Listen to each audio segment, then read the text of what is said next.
G'day, May 40 here. So it turns out that I was wrong about AI.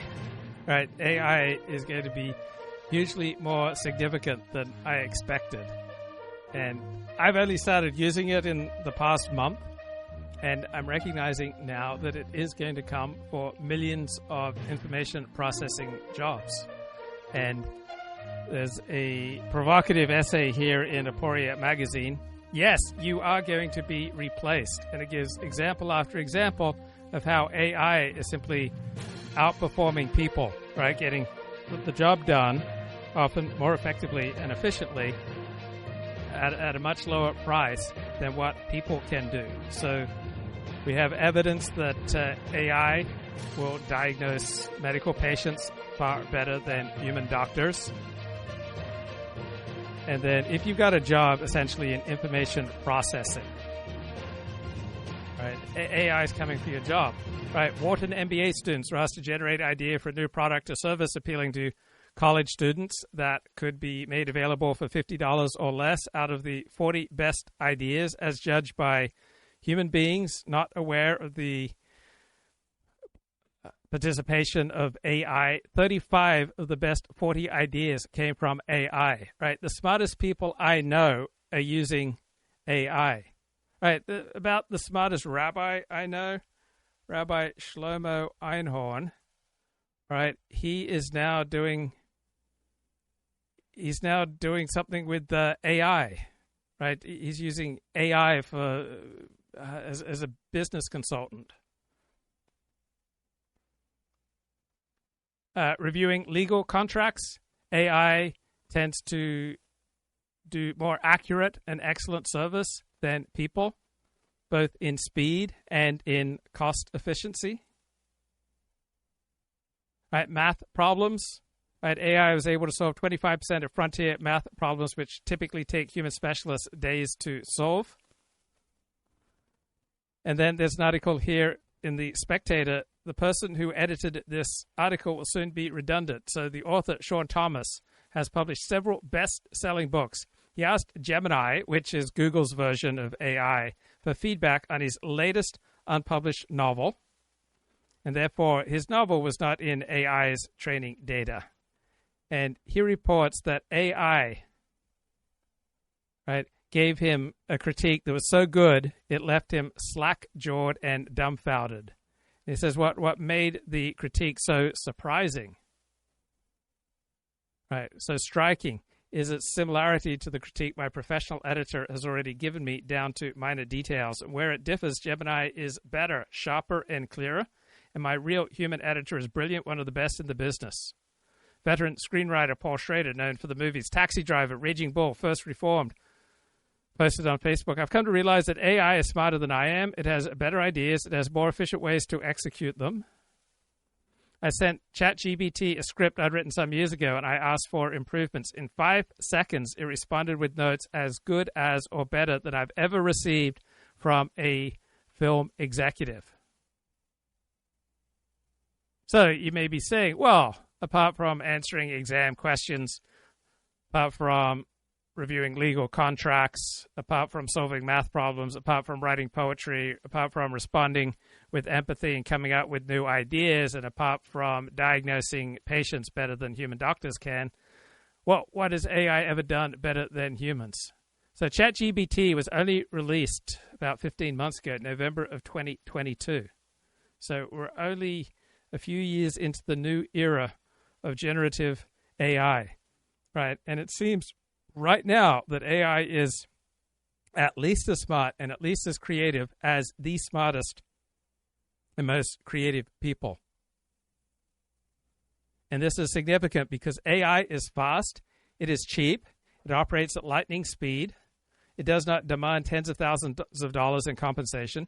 Most intellectual tasks that are currently done by humans will be done more quickly and more cheaply by AI.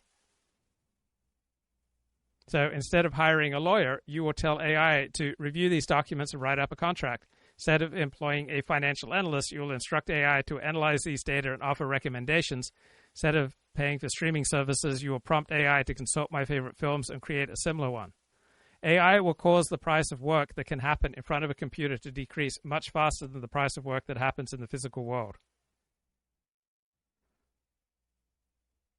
So millions of information processing jobs are no longer going to be necessary, right? We're talking about scores of lawyers, financial analysts, computer programmers, accountants, editors, graphic designers.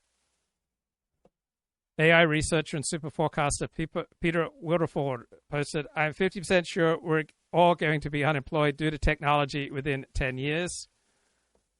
Right, he was speaking loosely when he said all, but he says there will be massive labor market impacts. Many industry leaders are warning of job losses, including 70 to 80% of existing jobs. That's the focus of tonight's angle. Nobody's coming in, and nobody's coming now because they know they're not going to be able to come in. So we've really stopped something that was very, very serious. But we have to get the bad ones out. We have many murderers, many very bad people in our country that they've allowed because of a ridiculous, actually stupid, open border policy.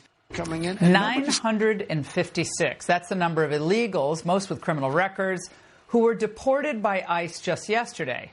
In total, there have been 2,370 arrests of border crashers since January 23rd. That's about an average of 592 a day. These were child molesters, these were gangbangers, these were drug and human traffickers, and domestic abusers. Yeah, there were rapists, too. Meet Edgar de la Cruz Manzo, convicted child rapist and Mexican national, arrested by ICE in Seattle on Saturday. And there are just cold-blooded killers in the bunch, too, like Cesar Augusto Polanco, who hails from the Dominican Republic and was just picked up in Boston a few days ago. Now, seeing the deportation flights begin, the troops on the border, the no-nonsense Tom Homan doing what he does best, enforcing the law, protecting the homeland. This is all extremely positive. It has a phenomenal deterrent effect on anyone thinking of coming here at this point. Now, one would think that keeping vicious criminals off the streets would be uncontroversial. How's that controversial? But singer, actress, and skincare entrepreneur Selena Gomez, she's very upset. Just want to say that I'm so sorry. All my people are getting attacked. The children. I don't understand. I'm so sorry. I wish I could do something, but I can't. I don't know what to do. I'll try everything, I promise. Well, she's really crying there. Well, she tried until the fierce online backlash, and then Gomez deleted that insipid, weepy post. Notice she said, my people are getting attacked. What are my people? Is she an illegal alien committing crimes? That's not... So apparently there's a whole genre of just weeping videos, right? Beware the weepy influencers. I think I need to start crying more to get higher ratings. Now, normally in real life, when someone cries, or when I cry, you cry, we all cry, all right, that just cuts away the BS and it gets right to the heart of the matter of what really matters to you. But people who are crying, who are influencers, who are trying to sell you stuff. Now, this thing that I do, the live streaming and the blogging, and I've been doing it since July 3rd, 1997, it's fun, but there is a sense that you're selling your soul. You mine your life for examples, you open up, you share about things that you're struggling with, you share very intimate details of your life. So unless you're willing to reveal your soul, sell your soul, then don't go online and become an influencer.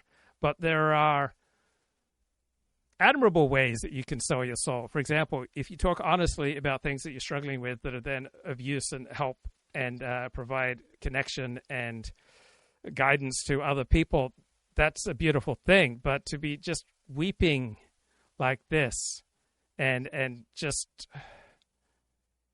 trying to commoditize your emotions this way is not a good thing. Those aren't her people. Now, given that she's worth an estimated $1.3 billion, good for her, according to Bloomberg, I imagine Selena Gomez could establish homes for migrants in their home countries, where they're actually citizens. But no, she apparently thinks that working people should be punished by having these illegals flood their communities. And speaking of billionaires, and even worse than Gomez not caring about the safety of the American people, is a governor not caring about the safety of the American people. Enter shameless deceiver, Illinois' J.B. Pritzker. They're going after people who are law-abiding, who are holding down jobs. Why are we going after them? These are not people who are causing problems in our country, and what we need is a path to citizenship for them. We also need to protect people, at least the residents of Illinois and all across the nation, who are just doing what we hope that immigrants will do. Wait, did he say protect people? What a farce. Chicago is already reeling from gangbanger crime. They don't need any more problems. And raise your hand if you're tired of these rich politicians and CEOs and celebrities trotting out their immigration sob stories. I used to do this on my radio show years ago, complete with music. But every time enforcement is actually carried out or ramped up, it's always the valedictorian. It's always it's the same thing. But first of all, if you're in the country illegally, and especially if you're a criminal, you are a deportable alien under U.S. law. And yes, the term alien is correct. Others here on phony claims of asylum, they are deportable as well.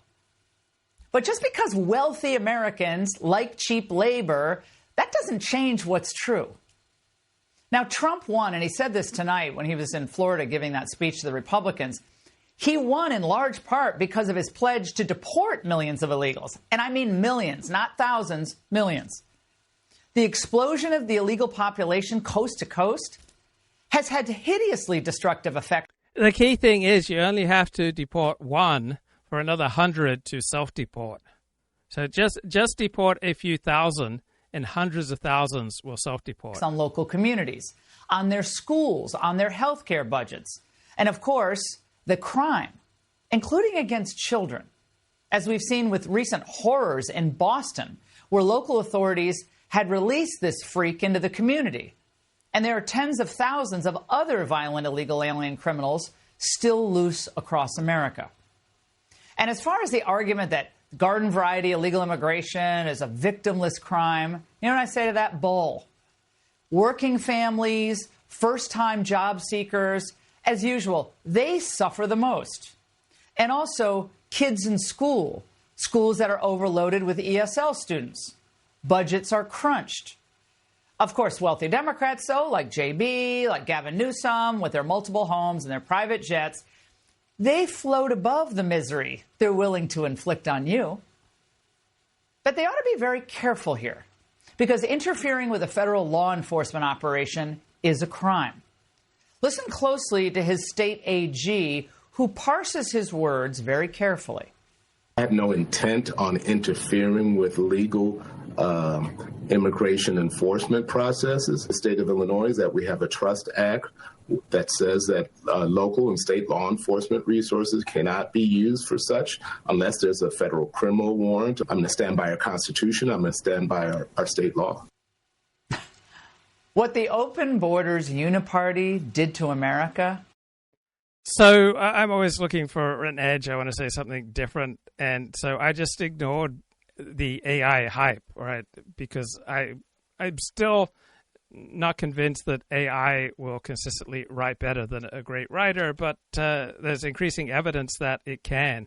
And so many other people were talking about AI. I just ignored it, like global warming, right? A lot of very smart people talking about global warming, climate change. It's not something that I devote myself to, and I wasn't planning on putting much thought into AI. But today, with the news that China has come out with this cheap AI program, and it's taking tens of billions of dollars off the NASDAQ.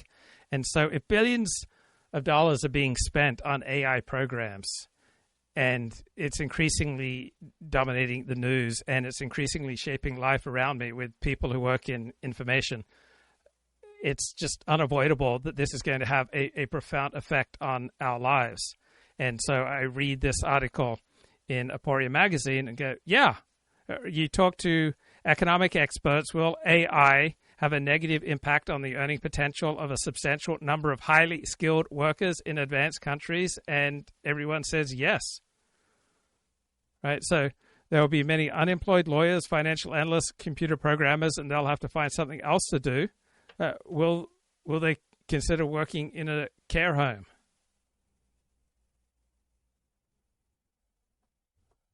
Right, there are numerous occupations whose professional ranks have been decimated by technology. And just assuming that all unemployed workers will eventually return to gainful employment, right, that's not necessarily a good bet. Right, millions of people are going to face a painful transition period. And it's devastating if you're a high status person and you lose your status. It's devastating if you're a medium status person and you lose your status. Right, if you are used to living your life with an 8 out of 10 level of social status, and then because of AI, it drops to 2, right, that's going to be devastating. If you're used to living at a 3 out of 10 social status and you drop to 1, that's going to be devastating. Right, we're going to shatter all sorts of status hierarchies. Right, we're very likely to have perhaps social unrest, and yet conservatives do not seem bothered. You'd think perhaps conservatives would be skeptical of radical change. And I consider myself right-wing, not necessarily conservative. So this is what Ted Kaczynski, the Unabomber, said. Conservatives are fools. They whine about the decay of traditional values, yet they enthusiastically support technological progress and economic growth. I enthusiastically support technological progress and economic growth. Apparently, it never occurs to them that you can't make rapid, drastic changes in the technology and the economy of a society without causing rapid changes in all other aspects of the society as well. Well, I live my life within Orthodox Judaism, and so if you are rooted to traditions and to a particular people, it simultaneously makes you more flexible with dealing with these kind of dramatic challenges and changes in the world outside. So part of us yearns for novelty, part of us yearns for safety and the familiar.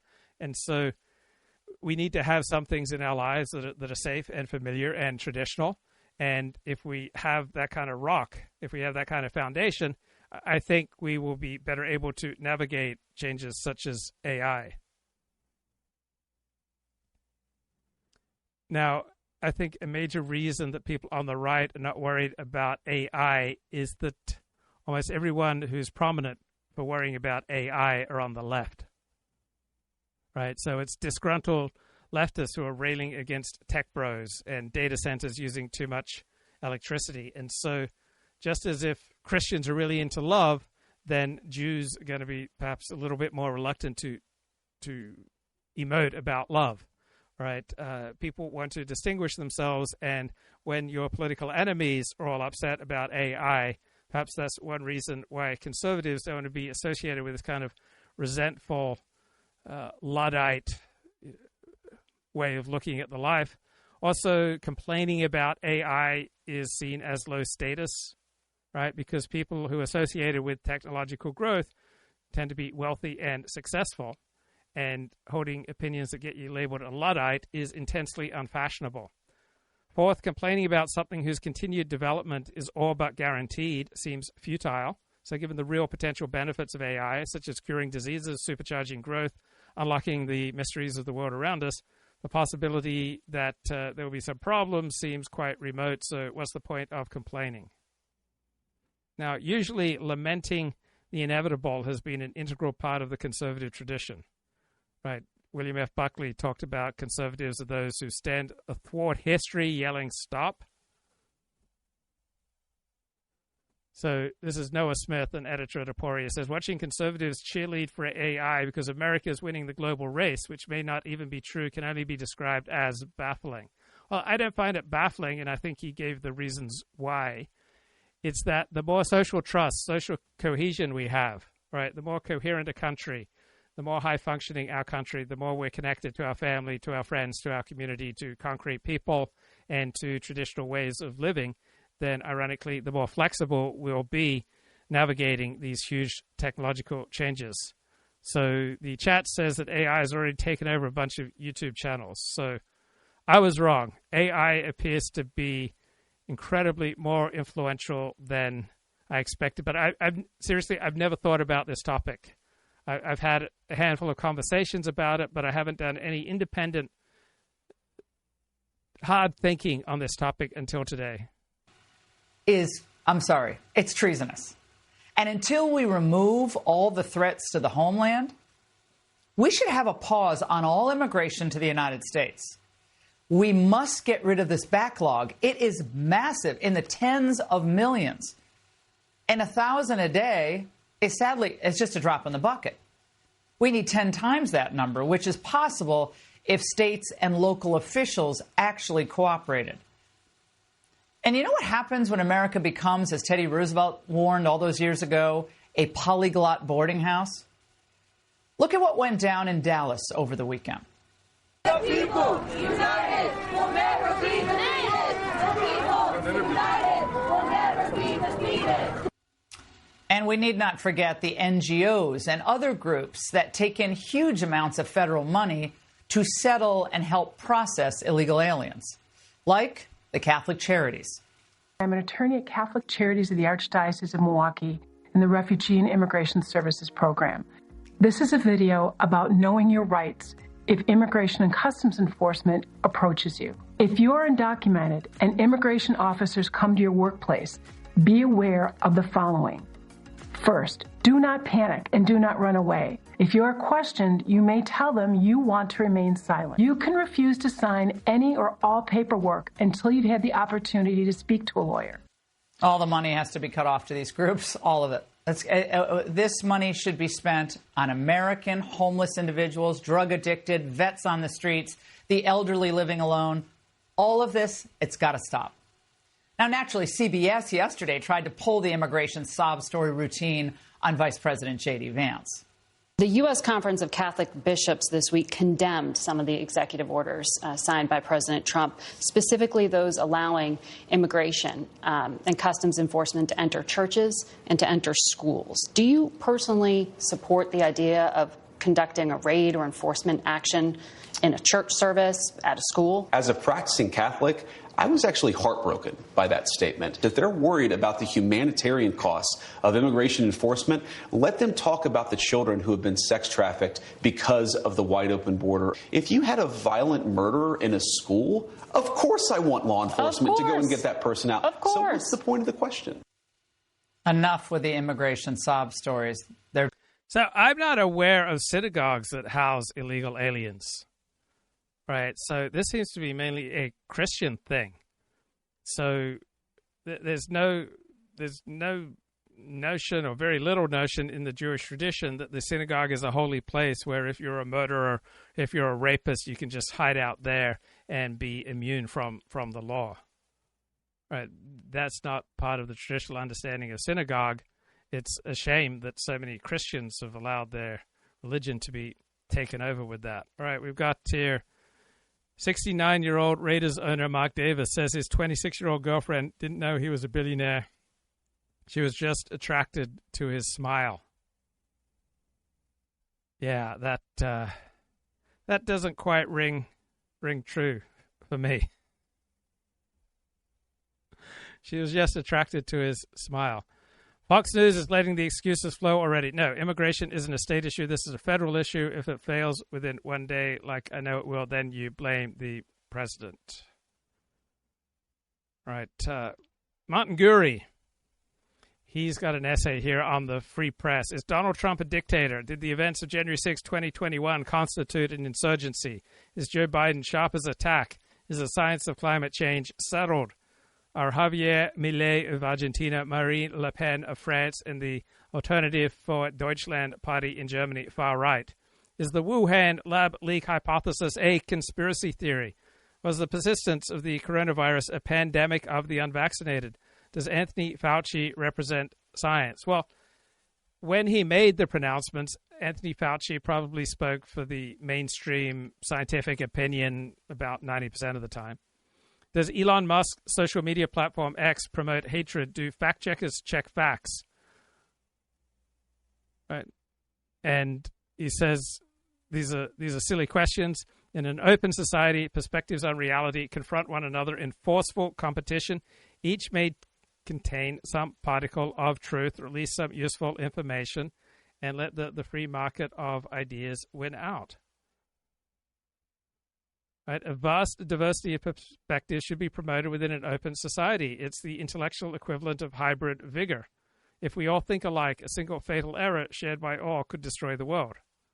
Right? These precepts are not original. They've long been part of the American DNA. Americans used to be known until a large number of them started graduating from university. Americans used to be known for their plain speaking.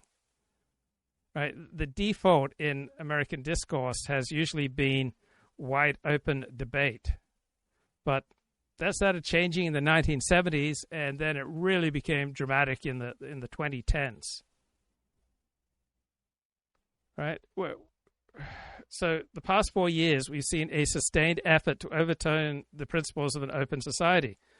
Right? The just departed administration, of which Joe Biden was just the decrepit figurehead, tried to impose, by threat or mandate, a version of reality that brooked no discussion. I remember just how disheartened I would get in 2018, right? The last half of 2018, 2019, 2020, when it just seemed that the avenues for free and open discussion for live streams certainly were closing in, and even the repercussions for blogging were becoming increasingly intense.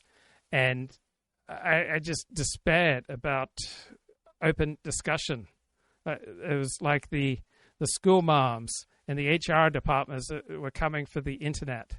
And thank God people on the right developed alternative platforms on which I'm streaming right now, such as X and Odyssey and Rumble. And I haven't used Truth Social, but I'm glad it's there. I'm glad there's BitChute. And in reaction to the wide open speech that probably Elon Musk has done more than anyone to give us, and the success of a platform like Rumble, all right, and the success of a platform like Kick, right? There's wide open speech on Kick. It's started by Australians. So in response to that, now YouTube and Facebook, right, dialing way back on their censorship efforts. But it used to be mainstream conservative opinions, such as the traditional response to the transgender mania was that people had mental health problems, right? That was considered hate speech, right? 1/2 of the American political spectrum was consistently bumping up for the most middle-of-the-road expressions of the conservative point of view, were just bumping up against hate speech terms of service on major social media platforms. Americans were plain speaking. I thought we invented weasel words. Americans used to have a reputation for plain speaking as opposed to more elaborate speech used by Europeans. Now, has every American always been plain speaking? And we certainly don't have the same plain speaking reputation today that we did in the 1950s. So the Joe Biden administration, with its censorship regime, right, had considerable support in the news media, the academy, in government bureaucracy, in big business, right? It was thought appropriate that government should be the guardian of truth. And yet, on almost every important question that confronted the country during the Biden administration was almost invariably wrong. From the COVID pandemic to the economy, from energy to war and peace, right? The faceless clique that ran the government on Joe Biden's behalf made a mess of things. Now, normally when you fail, you try something different, right? It's called trial and error. It's called the scientific method. But the Biden people, being consistently wrong about almost everything, decided to sanctify their mistakes. They decided that they would be the keepers of reality, that they owned the truth, and they told us over and over again, error is truth, and they insisted we repeat it. Right? We had a ruling class, our elite, strongly believe in censorship on social media. Ordinary people do not believe in censorship on social media. But this is perhaps the most dramatic difference between elite opinion and regular American opinion. Elite opinion says that we should massively regulate and change the American way of life to reduce the threat of climate change. Right? Regular Americans aren't on board with that. And perhaps the best articulation of the Biden administration point of view on these questions came from the then Prime Minister of New Zealand, Jacinda Ardern, during the COVID pandemic. She said, "We will continue to be your single source of truth. Unless you hear it from us, it is not the truth." And the Biden administration ascribed to itself this same kind of divine attribute, that it was the single source of truth and light, and the many errors out there, they were disinformation and misinformation, including that Joe Biden was descending into senility. And most in the news media went along. Right? They defended and parroted the Biden administration, just like a person of faith might defend and quote sacred scripture. Academia went along, corporations went along, the mainstream churches and synagogues went along. Right? They placed the secular word of a doddering, senile president above their own life experience. Right? Our open society was closed for repairs until last week. So the greatest danger in this kind of closed system is not the error, it's the impossibility of correcting the error. Right? In the Joe Biden's farewell address, he railed against misinformation and disinformation enabling the abuse of power. In his farewell address, he complained about Facebook's dismissal of fact-checkers. He said the truth is smothered by lies, and you'd think he'd know about that. And their justification for destroying our open society was that ordinary people cannot handle the truth.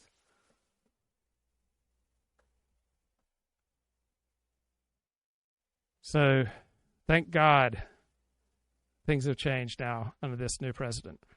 There are just as many American difficulties out there because of the illegal immigrant crush. JD killed it in that interview. And don't you love how Democrats and their pals in the regime media have suddenly become fiscal hawks when it comes to the cost of deporting all the illegals that their policies allowed in? They want to invest billions of dollars in the mass deportation, which, by the way, will also drive up costs when we lose hardworking immigrants that have been here for decades, expect prices to go through the roof. His plans to deport undocumented migrant workers and put tariffs on imports would likely drive up the cost to build more homes. These sorts of things are going to cost a lot of money. You're going to need a lot of money to fund what he wants to do at the border, how he wants to deport millions of undocumented immigrants. Do people ever tire of being in this perpetual state of hysteria? Right, after you've been consistently wrong. All right, they said that the same sort of things about the first Trump administration. Oh, yeah, now they want to cut costs. Where were they 4 years ago? Now, Tom Homan has the best response to all of this. There's consequences of entering a country illegally. If we don't show there's consequences, you're never going to fix the border problem. Congress has a mandate to give us money we need. What price you put on national security? What price you put on all these young ladies that have been raped and murdered and burned alive? What price you put on that? What price you put on Lincoln Riley's life? What price you put on national security? America needs to be America again. Immigration, the right kind, once we get our house in order, it's beautiful. People who love our country, our culture, our language, our flag, it's a beautiful thing. But divided loyalties are poisonous to our national purpose. But the left, they want us at each other's throats. They love it. They love scenes like that in Dallas. Constant strife. They depend on it. Remember Saul Alinsky's rules for radicals? It's all in there. Pick the target, freeze it, personalize it, and polarize it. Look, we're only a week in, and so far, so good. But with approximately 15 million illegals here, probably more, Tom Homan and the DHS will need to move with deliberate speed. They'll need to get creative. Everyone here illegally needs to return home so we can have peace in our home. And that's the angle. Joining us now is Vashon Tunsil, Chicago resident and activist, and Joe Borelli, minority leader of the New York City Council. Vashon, Tom Homan's deportations in Chicago, you heard your governor and you've heard your mayor. They're really upset by this. They say, we're not going to interfere, but. But, okay, I just want to say this. First thing I want to say is Okay, so you'll be shocked to learn the mayor of Los Angeles, Karen Bass, she's 71 years of age. She's never really held a major executive position, longtime congresswoman, but being a mayor or a governor or a president, very different from being one of 435 members of Congress. And a lot of people simply do not believe she's up to the job. Karen Bass, the mayor of Los Angeles, who sat a seat away from Donald Trump at a kind of a roundtable event on Friday and took a fair amount of heat, is taking a fair amount of heat from people who are her constituents, as well as some people within the Los Angeles government and Sacramento. Hearing from quite a few sources that they believe that her political future is cloudy at best, and are concerned that she's not moving fast enough. And that was a big theme of the event on Friday, in which both Donald Trump and some of the attendees urged her to get moving faster. And she was saying proudly that some things would take only a week. And Donald Trump and some of the people in attendance said, no, a week's too long. Like, these things need to happen now. So I don't have anything to tell you beyond there's growing concern about her capacity to do the job to which she was elected. And doesn't this sound like Joe Biden, right? She's just doesn't appear up to growing it. Concern about how she's dealing with the pressure and tensions and demands of addressing the fires and the fire aftermath. Something that has changed and Trump is taking advantage of, he is trying to make sure everyone understands this is a team sport now. And you're either wearing the Trump jersey or you're wearing the Colombian jersey. Yes. and so you can't decide to wear the jersey and then, well, I'm going to sit out this particular play, or I'm going to play for the other team on this particular play. So I think he's doing a lot of things now, including these. So I tend to be individualist. I tend to put a lot of importance on my own free expression. I don't like to think of myself as sheep, just following in line with everyone else. I think, I've got some interesting perspectives on this or that. So purely on the merits, I would disagree probably with 10% of the things that Donald Trump's doing. I don't like the January 6th pardons, for example. I think Pete Hegseth and all of Trump's health appointees are terrible appointees. But if I were in the U.S. Senate, right, I would vote to confirm them because I want Donald Trump to have that aura of strength and cohesion and unity.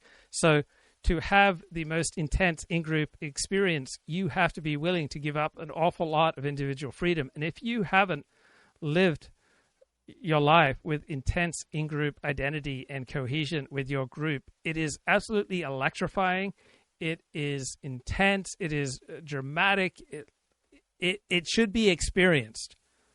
Right, and then you could decide, I want it dialed down. I'm willing to give up some in-group cohesion and identity for more freedom, which is what I have done. Right, when I got into Orthodox Judaism, there were weeks and months where my Orthodox Jewish identity was just number one, just outweighed every other consideration, because I just felt so fed, so fulfilled. I felt like aligned with God. I felt aligned with my rabbi. I felt aligned with my community. I would go to synagogue in the morning to study Talmud and to pray, and we would eat in kosher restaurants, and it was a sense that we're all in it together, and it was absolutely intoxicating for me, who too much of my life I felt lonely and isolated and lacking in energy, and there was just a strength, a power, an energy, an enthusiasm, a drama in the best sense. There was a thrill.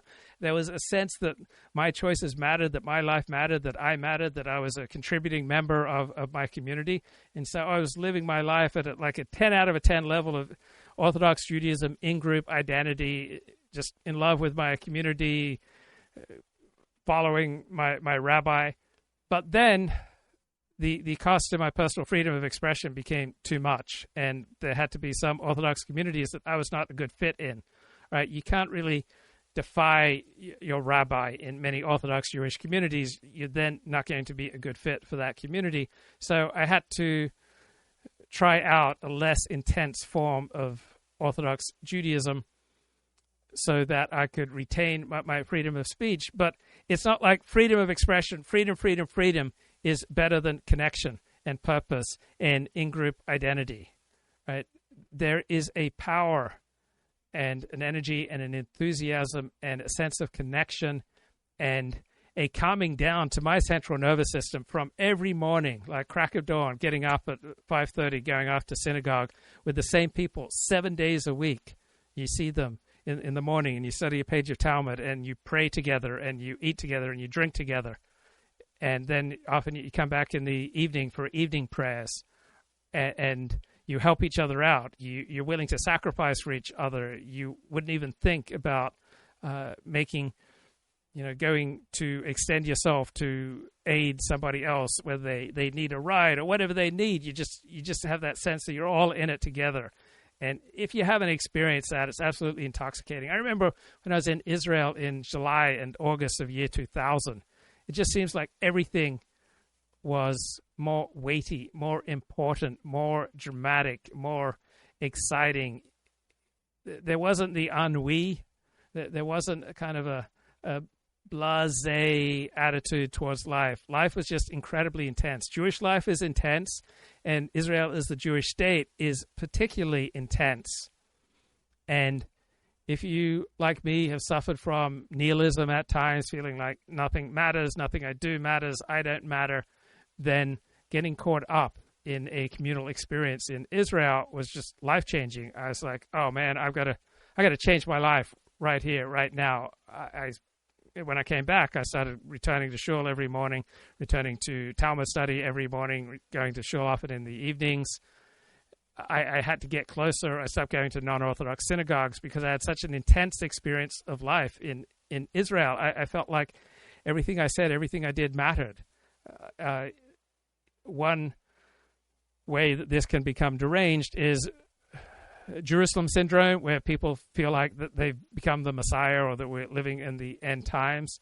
But it's a sense that your life matters, and you're walking the same paths that people in the Bible were walking. There are places there that you've read about in the Bible your entire life, and that you're a part of a Jewish state, filled with Jews, dominated by Jews, run by Jews, where it's really easy to be Jewish, and the non-Jewish ways of doing things and looking at things, that's what's in the minority.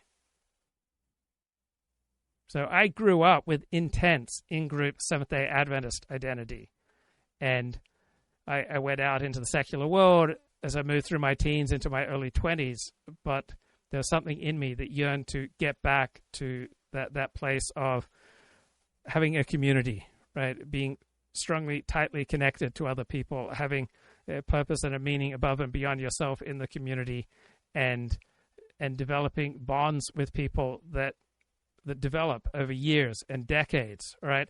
So I will go to synagogue, and there will be sometimes 3-4 generations of a family praying there in the synagogue, eating there in the synagogue, drinking there in the synagogue, dancing there in the synagogue, right?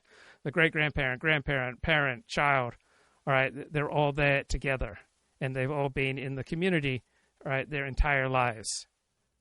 Now, for some people, that's not going to be a good fit, right? Not everybody's cut out for tight in-group identity, right? For some people, that would feel absolutely stultifying. They'd feel smothered. But for other people, particularly if you haven't tried it, right, intense in-group identity, as long as it's not a destructive in-group identity, is worth giving a shot. Retreats as Coach Trump to build team spirit here. And it's smart stuff. Yeah. Dan, is there anything Democrats can do to drive a wedge between Donald Trump and these followers in the Congress? No, and in fact, right now, the opposite is true on the Democratic side. Both Jeffries and Schumer told members they could vote their conscience on the Lake and Riley Act. They are also being told on this censure of the ICC that Senate Democrats don't have agreement on it. And so I think the party is still scrambling to try to get its footing, to figure out where to try to draw a line and ask everybody to hold hands in lock in opposition. By the way, if you want to have a good laugh, just think about the idea that you are allowed to vote your conscience on this one. Yeah. Yes, that's a good point. Alex, the first week has been quite something. Yeah, that's a good point if you have an individualist perspective. But to get anything done, you have to organize. Why is there organized religion? because to get something done, to create a particular type of community, one that is best suited for what your religion stands for, right? You need to organize, right? Just you, the individual on your own, who stands apart from organization, you're never going to get anything done. Look, do you think the left is finished and will have to rediscover itself? Absolutely not. Absolutely not. So what will the new facade of the left going to wear? Okay, let me get into that. Give me a minute here. It's certainly been high velocity. Again, just as we never saw a transition like this, we've never seen the first week like this, again, in our lifetime. And Donald Trump's approval rating now is higher than it was in his entire first term. So we talk about political capital. Dan talks about it quite a bit. How does public opinion matter, if at all, in the Trump executing his agenda now? You know, the old theory is you build political capital, you get elected with it, and then you spend it to govern, which is true unless you're actually going to do some of the things you said you were going to do that helped you build the political capital. And that's a shocker, apparently, in Washington. Gee, you mean, wait a minute, we can create a factory that will sell products people will like? And so there's an important book, get the second edition. It came out last year. It's called Predisposed, Liberals, Conservatives, and the Biology of Political Differences. So a large part of the reason why other people see things differently from you is that they experience things differently from you. It's not just that people have different political ideologies in their head. People have different predispositions that are in large part genetic, and they experience life differently. So think about differences between the left and the right, Democrats and Republicans, right? People on the left are way more open to new ways of doing things, particularly in organizing families and organizing a sex life, right? They're much more innovative. So Republicans tend to be much more conscientious than people on the left. So Republicans tend to be respectable, to be sober, to be purposeful, to be self-righteous, to be cut and dried, to be boring. And people on the left, they're much more likely to do drugs and to go to orgies, to be sweaty, to be disordered, to be offhand, to be imaginative, to be open to new experiences, new substances, to be more tolerant, right? So both sides of the political spectrum come with particular gifts, and depending on the circumstance, one approach to life will work better than the other. So if you're going to devote yourself to the arts, it would seem to be indispensable to be high in openness, right? If you're going to be an accountant or a great attorney, you better be high in conscientiousness. So people on the left and people on the right don't just have different tastes in politics, they also have different tastes in art. So people on the right like stories that have a conclusion, that are not left open-ended. People on the right, people who are conservative, prefer art that is realistic, right? People on the left, they receive more pleasure from abstract art. Different types of humor, different types of food, all right? People on the left much more likely to experience with food. They organize their rooms differently. You can look at how someone organizes their room and have a realistic sense of where they stand politically, right? We have different neural architecture. We have distinct brain waves that display differently in different circumstances. We have different personalities, right? People on the left tend to be higher in openness. People on the right tend to be higher in conscientiousness, right? We have different psychological and physiological tendencies. We pay attention to different stimuli, right? We probably have some genetic differences, right? We are emotionally, preferentially, psychologically, and biologically distinct. So the left has traditionally been the party of change, and the right has traditionally been the party of order and stability, right? And these differences come from our basic genetic makeup, and they go back thousands of years. Right, so the left is obsessed with equality and new ways of doing things and staying open to new ways of doing things. On the right, you will find support for hierarchy, for authority, for law and order, and the traditional ways of doing things. So there are going to be some situations that are better suited to a strict hierarchical decision-making. So I'm thinking about the 1973 Yom Kippur War. Syria was advancing with its tanks on the first night of the war, and it had nothing but open road in front of it. It could just pour into Israel, but the Syrian military had a strict hierarchical decision-making, and so when the leader said stop, you had no options. And so Syria stopped at about 9 p.m. on the opening night of the war, and they did not resume fighting until about 9 a.m. the next day. Right? If they had given their commanders more room, right, then Israel could have just poured into Israel, and Syria could have poured into Israel and very well won the Yom Kippur War. Now, Germany, by contrast, has traditionally empowered its officers to have a huge amount of autonomy.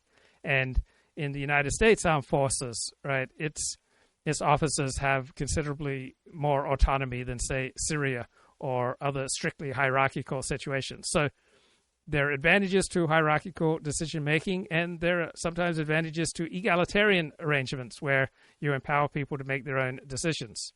So there are advantages to seeing outgroups as threats, and there are advantages to seeing outgroups as potential sources of friendship and trade and new knowledge. And depending on the situation, the right-wing approach will be more adaptive, or the left-wing approach will be more adaptive.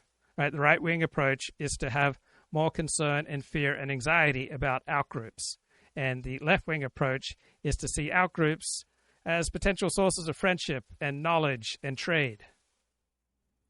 Right? You will usually do better in life if you follow traditional practices, which is a right-wing direction. But there will be times when you will be better off innovating. And there will be new fads and new fashions and new lifestyles that may suit you better than the traditional. So the left-right distinction boils down to attitudes towards outgroups. So people on the right have more suspicion of outgroups. And then how much do you punish people who violate norms, violate morality, violate the law within your group? So on the right, it means that you're much more in favor of punishment, and you're much more at ease with the element of vengeance in all punishment. While on the left, they are much more in favor of education and trying to enlighten people, and they think that punishment and vengeance are primitive.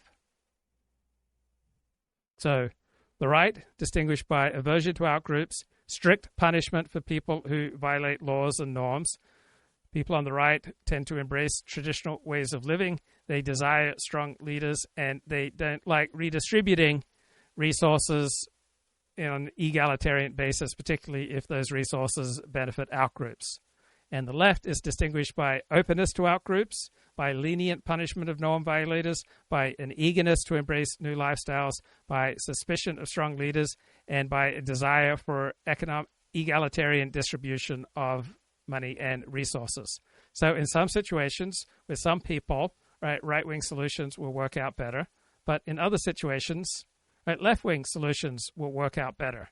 Now, I was just reading an essay about how conservatism doesn't have an ideology anymore, and it's just following Donald Trump.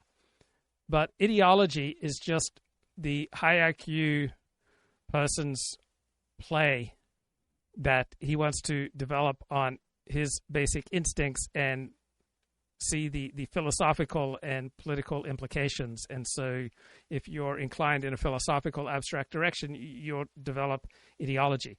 But the right-wing approach is to be concerned about outgroups. Now, this right-wing approach might mean we invade Afghanistan in 2001 or Iraq in 2003. That was an approach that comes out of the political right. Or it means we wall ourselves off and we become isolationist so that we can keep others out. So one way to deal with outgroups is to intervene and invade them and beat them down. Another way to deal with dangerous outgroups is to wall yourself off. Right? Two different right-wing strategies for achieving the same goal. So people on the right differ over which strategy is most likely to succeed, but they share an agreement that the underlying goal, security from outsiders, is of prime importance. Now, people on the left are much less likely to see the world in terms of group differences, of in-groups and out-groups, right? They are less likely to lose sleep over the threats posed by Guatemalan immigrants, right? Conservatives support nation building, right? Nationalism, when it will stabilize the people and help them to prepare for a dangerous foreign enemy. People on the left find nation building appealing when it's framed as enhancing self-determination and the welfare of everybody and integration with the international community. So integration with the international community, the globalist perspective, is much more dominant on the left. So whether you're on the left or the right, you'll often advocate different political strategies and platforms and programs, but those basic differences of fear and concern about outgroups versus openness to outgroups will still underlie the different political strategies. Right? So the wariness of outgroups and concern about being pushed around by outgroups, right, that's going to dominate people on the right. Right? Conservative supporters of Brexit in the United Kingdom, right, they were repulsed by the idea of outsiders, such as decision makers in the European Union, telling them what to do.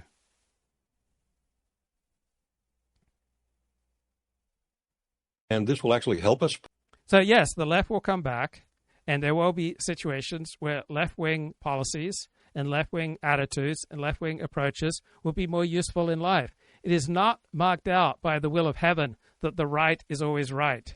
It's not marked out by the will of heaven that the left is always wrong. I am biased towards the right, I would believe, because of genetic predispositions. Most people in my ancestry and extended family tend to be right-wing. So I have a right-wing political bias, but I recognize that sometimes big government, being open to outsiders, dialing back the punishment, and right, in some situations, those will be more adaptive policies.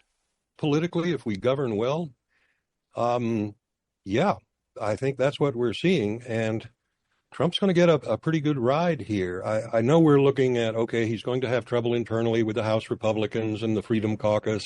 And yes, there are going to be a ton of fights. But big picture-wise, this guy's already made the economy work once by undoing what the previous administration had done.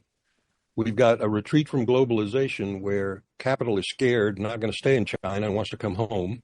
We've got a business-friendly administration. In a few months, if this thing starts to tick and move forward, maybe his numbers now are low. Yeah. You know, I'm always on guard, as I know you two are, for assuming that real people are paying attention to something that political people are paying attention to. I truly wish I were cloned, and I would send my clone to Milwaukee or Green Bay, probably, and have him go to a diner every morning and say, y'all talking about the J6 pardons. I really think that a lot of this stuff directionally is... Scott Besson confirmed. We'll wait for that count. Yeah. I think directionally people are seeing, we've talked about this before with Steve Elmendorf, people are seeing action. And I think they are seeing sort of some things they like kind of, again, directionally, they're seeing action on fulfilling promises. But so many of these things, I just can't imagine my friends in the Green Bay Diner are talking about. For instance, the firing of the Jack Smith prosecutors. Exactly. It will be MSNBC will have to add 3 hours of prime time to talk about that. And the Washington Post will have it at the top of the homepage for the foreseeable future. But Dan, do you think they're talking about that in the Green Bay Diner? Yes and no. I mean, I think to go back to what Alex said, the thing that got Trump elected, that he ran on, was fixing the economy. Right? If the economy were booming and inflation hadn't happened, this would have been a different game. But how many people in the fall said, my economic situation... So read smart people on the left. Right? They often have thoughtful critiques that you might not have thought of, I haven't thought of. And Stephen Walt is a smart person on the left. He's a professor of political science at Harvard University. He co-wrote a book on the Israel lobby with John Mearsheimer. Most political realists, right, people who belong to the realist school of international relations, who believe that power runs the world, not liberal ideology, they tend to be on the left. So Stephen Walt writes a weekly column for Foreign Policy, and he's got a good left-wing challenge here. This could be peak Trump, right? His return to power has been impressive, but the hard work is about to begin. Trump is really good at creating impressive TV events. All right. He's a great performer. He's not a great administrator. Right. So if you just listen to Fox News and the pronunciations of the Trump administration, you might think that all resistance is futile, right? But we should not mistake Trump's bombastic return and far-reaching early initiatives for unstoppable momentum, right? We are all vulnerable to the laws of gravity, both literal laws of gravity and metaphorical laws of gravity that operate in human affairs, right? Making lavish promises, as Donald Trump does, is easy. Delivering impressive results is hard. Donald Trump has never demonstrated that he's particularly good at running anything. Now, Donald Trump is great at getting banks to lend him money for dubious business ventures. He's great at cooking up schemes such as his meme coin. All right, he is adept at persuading voters that the United States was in terrible shape and that he alone could fix it. Right, he has spent his entire life just staying a step ahead of the sheriff. Right, he's pretty good at extracting benefits for himself and his family and his friends. And he is incredibly entertaining. He is fun to be around. People get energized and excited and really enjoy hanging out with Donald Trump. What Donald Trump is not much good at is running things. Right? He's not much good at running organizations, let alone the U.S. government. He's not much good at designing coherent policies and delivering broad benefits to ordinary Americans. So, might he do better this time around? Yeah, I believe he will. But he faces some pretty big obstacles, right? Donald Trump wants to go down in history as a great peacemaker. At the same time, his way of getting there is through bullying and threatening to use force, right? He wants to shake a big stick in all directions, and that's not going to always work. People will call Trump's bluff, and he will at times have to back down. His economic policies, right, have a lot of contradictions in them. There are big contradictions between Trump's threat to punish other countries, most notably Mexico, and his anti-immigration agenda. Gutting government institutions, imposing litmus tests on the civil service, putting unqualified and troubled individuals in charge of key government organizations. So I don't like any of the Trump health cabinet appointees, and I don't believe that Pete Hegseth is qualified to run the Pentagon.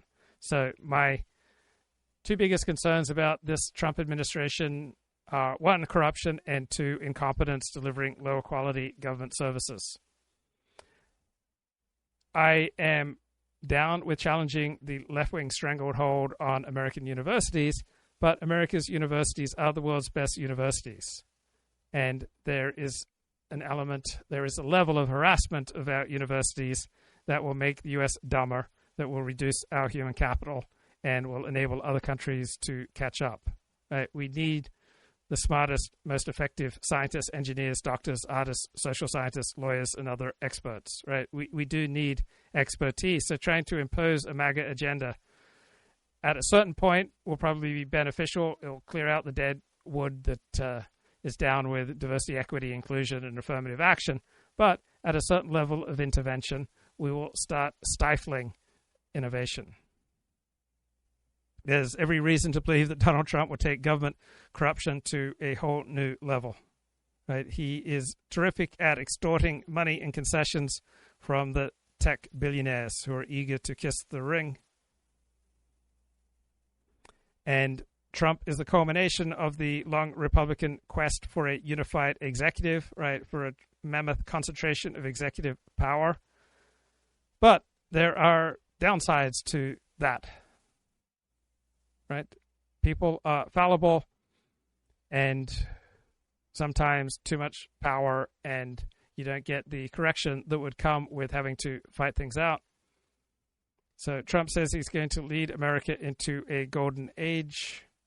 All right. There are some good critiques from the left of the Trump presidency. Right? You can listen to the left at times and go, oh, there's a good point there. Here's a good point here. Was worse. And so I'm going with this guy. I'm giving him a chance. A lot of the stuff he's done, some of it, immigration, he's beginning to move. It's small potatoes a little bit right now, right? It's 80 people, not 8,000, but okay, it's action. But on a lot of this stuff, it's helping Trump, but I don't know if it's helping people. And I think they like the action. It's a good start, but he has not put points on the board to help real people yet, in my opinion. Now, it's only been a week. You could argue that either way. Well, restricting illegal immigration and doing away with diversity, equity, inclusion, and the destructiveness to both excellence and to social trust and social cohesion, to me, those help real people. But I got to admit, there are people out there who are afraid, right? There are people who are gay and queer, and they're having orgies right now, and they're afraid that Donald Trump is going to deport them. People and who are noticing this and saying it. That maybe we need to be more inclusive. Let me make one final plea, Mr. President. Millions have put their trust in you. And as you told the nation yesterday, you have felt the providential hand of a loving God. In the name of our God, I ask you to have mercy upon the people in our country who are scared now. There are gay, lesbian, and transgender children in Democratic, Republican, and independent families. Some who fear for their lives. And the people. And let's bring one of them up right now. And they just bring one of them up. That would be great. And they go, and now we're going to, and one of them is here with us tonight. There are gay, lesbian, and transgender children in Democratic and Republican. And one of them is here with us right now. And then you just see like a child drag queen come up. And she's like, fuck you, bitch. She's like, and thank you. Thank you so much for that. Thank you so much for that. That is Desmond. Thank you. Thank you. Thank you, Desi. Many of the people now, Trump, may I? Wait, I'm feeling unsafe right now. Desmond's my father's name. And when my father died, I primarily felt relief because I had some fear of Desmond, right? He intimidated me. He saw me more clearly than I saw myself, right? I couldn't fool Desmond. And sometimes when I'd hear a creak in the boards of the floor, right, through my adult life, I was like, oh no, that's Desmond. He's coming to spank me. Let me make one final plea with you and your fascist pig family. You said the other day that you feel that you're being guided by the loving hand of the provincial hand of a loving God. I'd ask you to have mercy right now on the people in this country that are scared. The demisexuals, the sapiosexuals, the people that are into bondage, the people that are into blood play, the people that are into S&M, the people who go into an orgy without a safe word. I want you to take mercy on these people. I want you to take mercy on the immigrants who pick the strawberries that I put in my ass. Every now and then I will put strawberries in my ass. I come anally. I'm the minister. Many of you in this church are sitting here in this service and you're thinking about the people in this country right now who might be scared. People who are transgender, people who are non-binary, people who go by the Z-zer pronoun, people who are gender fluid. Do you understand that? There are people right now in orgies that are illegal. They may not have the documents. They may not have the documentation, but they're in an orgy right now and they're about to come and they're scared. They're scared for what happens when you take office. Can you speak to those people? Can you speak to illegal immigrant transgender people in an orgy right now at my house while I'm here? Because there are 5 illegal immigrant transgender Guatemalans in my house having sex right now, and I'm watching them on my phone. And they're very scared. They're very scared of what's about to happen. Is there any way? People who pick our crops and clean our office buildings, who labor in poultry farms and meatpacking plants, who wash the dishes after we eat in restaurants and work. This guy's hilarious. All right, essay in The Atlantic. Trump can't escape the laws of political gravity, and I believe he's right. Politicians who overinterpret narrow wins in a divided country get pulled back to earth. Joe Biden overinterpreted his narrow win in 2020. The whole federal system of government gives a lot of power to the states. So it's going to be hard for Donald Trump to bully, right, every governor, every mayor, right? Power is so widely distributed in the United States. We've got lawyers who create their own gravitational field who are going to get in the way. Right, so for every action, there is an equal and opposite reaction. Right, if you blow up the national debt to cut taxes, then that'll have an effect sooner or later on the financial markets, give way to vaccine skepticism, epidemics will break out, turn the intelligence community and military upside down, and you will produce not only big, embarrassing, consequential failures, but also pushback from large populations.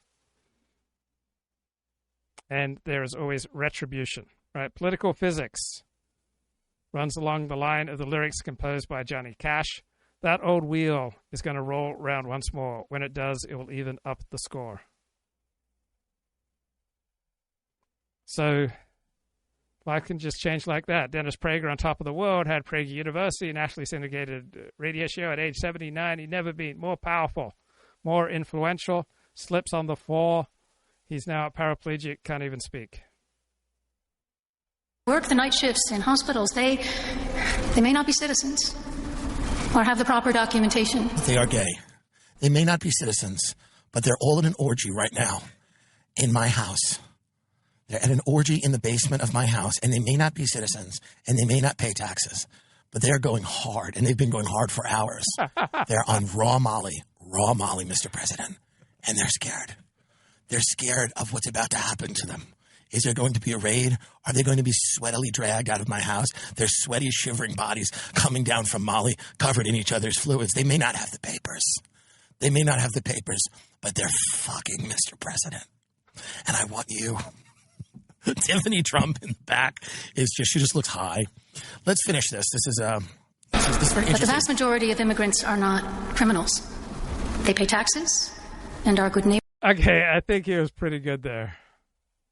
Alex, just speak for real people. What's the best thing and worst thing Trump's done for real people? Well, not for their lives, but for their perceptions of how he's doing. Absolutely. But to your point about Jack Smith and all of that, democracy already reached its end when he got reelected. So more stories about the end of democracy, I'm not sure are going to have a lot of traction. Yeah. I think you're dead right about that. But your question was...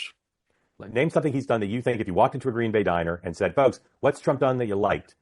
What would be number one on their list? Number one would be he has demonstrated strength and pulled the world together. Okay. And number two, you said to him, you govern in metaphor, right? When you don't have to lock up 5,000 people a day. If the way Mexican drug gangs used to work is they'd go into a country club in Mexico City and say, give me all your watches and your purses. And then somebody would say no, and then they'd shoot him in the knee. And everyone became much more cooperative. All you need is an example. And other countries begin to react. For example, today with Colombia and the Colombian president, do you think other countries got the message? They did. So I bet a bunch of senators got the message, too. There was a spot that closed the Trump campaign, which went, 4 years ago, we lost our way. 4 years ago, we took a wrong turn, and America lost its purpose. We lost the strength that makes Americans who we are. That strength, I think, is back. Now, I do think, and I'll say it again, I think he is going to benefit from 4 great years of economic growth. One is government is going to be business friendly. That makes a difference in attitude.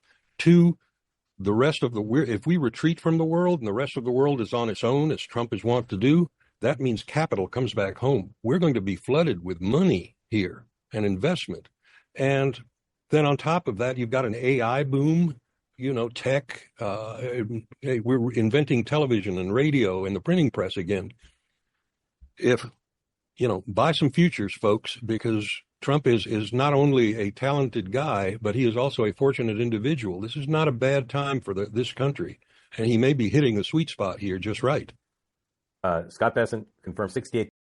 So all sorts of people are crying their eyes out over Donald Trump and over other things. Lucky us, all right? We get to live in the age of the Weepy Influencer. Oh, man. So in psychology, right, in my psychology practice as the author, when tears enter the room, they have a way of cutting through the noise or the defenses or the pretenses, right? One's carefully constructed walls fall away when you start crying, right? Often allowing something deep and true and important to emerge, right? This happens time and time again for people. Crying is one of the purest forms of vulnerability, but crying TikTok, people posting videos of themselves crying or trying not to cry, right? This is the selling of the promise of real emotional connection, and it's a way to get their hooks into you, right? These are gestures towards intimacy. They're meant to inspire empathy, right? But it's a synthetic version of vulnerability. Beware the Weepy Influencer. To 29, so more than a dozen Democratic votes. Alex, if you walked into the diner and said, what's the thing Trump's done you like the least, what would they say?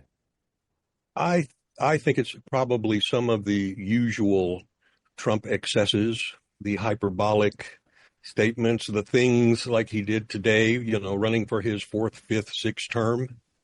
That's probably makes up some people a little queasy. Yeah. Well, Megyn Kelly and Steve Bannon had some interesting thoughts. At a Chicago school after Trump took office. It makes me so sad, said Eva Chavez, a 37-year-old who lives in the neighborhood and came out after she heard about it. Immigration groups arrived.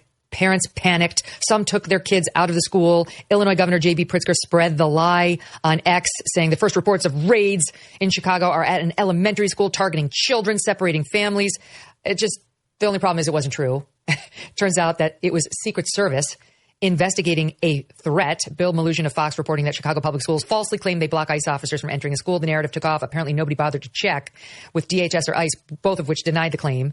Turns out it was Secret Service agents. The Secret Service leader identified themselves, or at the time identified themselves, and left business cards. They were looking for a student who made a threat to a government official. And then Chicago Public Schools admitted it, releasing a long statement saying it was a misunderstanding. Misunderstanding, Steve. I don't know. I mean, the media ran with it. The governor ran with it. They couldn't get to cameras fast enough, and it was all a lie. Look, Pritzker's running 28. I think Tom Homan, I think it'll happen this afternoon. Call their bluff. We're in Chicago for a reason. Because Eric Adams has already said he made a mistake, a grievous mistake. That's why the Southern District indicted him when he saw the light. In Los Angeles, you see, they're gonna drop the sanctuary city. You have to call their bluff. I think they ought to go in this afternoon and call the bluff of the mayor. If he does not allow the ICE agents in the city jail to pick up the bad hombres that are there, which they haven't done today, arrest him. If Pritzker doesn't let him go into the prisons, the state prisons, arrest Pritzker. If you do have to go into a school, in the principal, you got to arrest them. This is just not about the illegal alien invaders. Remember, these people are essentially, besides the criminals, they're essentially, I would say, innocent for the fact of they were invited in here by radical government that hates the United States of America. It's now time to take the torch to the enemy. And that is the mayor of Chicago and the governor. If Pritzker wants to run in 2028, if he wants to run in 2028, and Steve Bannon knows some things, right? I think he's got some good ideas. the way you're going to do that is start arresting officials, start arresting, like, for instance, the Catholic Church. If the Catholic Church bishops are going to come here and throw down and say that, hey, start rolling up the bishops. If it's going to be Catholic Charities, which to me is a criminal organization, and this weekend she's putting out videos. Whoa, Catholic Charities, criminal organization. But these Catholic Charities, Lutheran Charities, Jewish immigration, Hebrew Immigration Aid Society, right? These religious based quote unquote charities getting billions of dollars to settle and to subsidize and to encourage people to come to this country illegally. It's an outrage. It's about how to report it. Go and arrest them and throw them in the Hoosgal. It shouldn't be the people that are kind of innocent here are the folks that came. Now we have to work it out that they have to go home, and we got to be empathetic and charitable about that. We don't have to be empathetic, and we do not have to be charitable about the people that made money on a basically human trafficking to get these people here and destroy the country. That's all these NGOs. It's the Lutheran Church, the Catholic Church. You have this Jewish family services, all of them. And if the Catholic bishops are going to throw down on this one, let's just throw down now, Megan. It's just Honestly, let's go there. I thought the same. I was like, why all the money that we donate every Sunday when we go to Mass that you think is helping the poor, that you think is helping the underprivileged, it's going to the hundreds of millions that the Catholic Church has been raking in, trying to get these illegals into the country and settled here? Hold it. The second collection The second collection is basically going to these organizations. You have no earthly idea what they're doing except working. We went down to the border. We've actually shown this over the last couple of years. But the Catholic charities are getting they get $1 billion programs from the federal government. Remember, the federal government uses the NGOs to basically expedite this and work it. That's the whole CPB1 app and all of it. So Catholic charities is maybe the worst, but they're getting billions from the government. Plus, you know, the decent Catholics that go to Mass every week, that second collection, you have no earthly idea where that second collection is going. Yeah, no, I mean, it's amazing just listening to, you know, what's happening here. Even, it was last week. The Pope said Trump's plans to deport illegal immigrants would be, quote, a disgrace, that it would be a disgrace.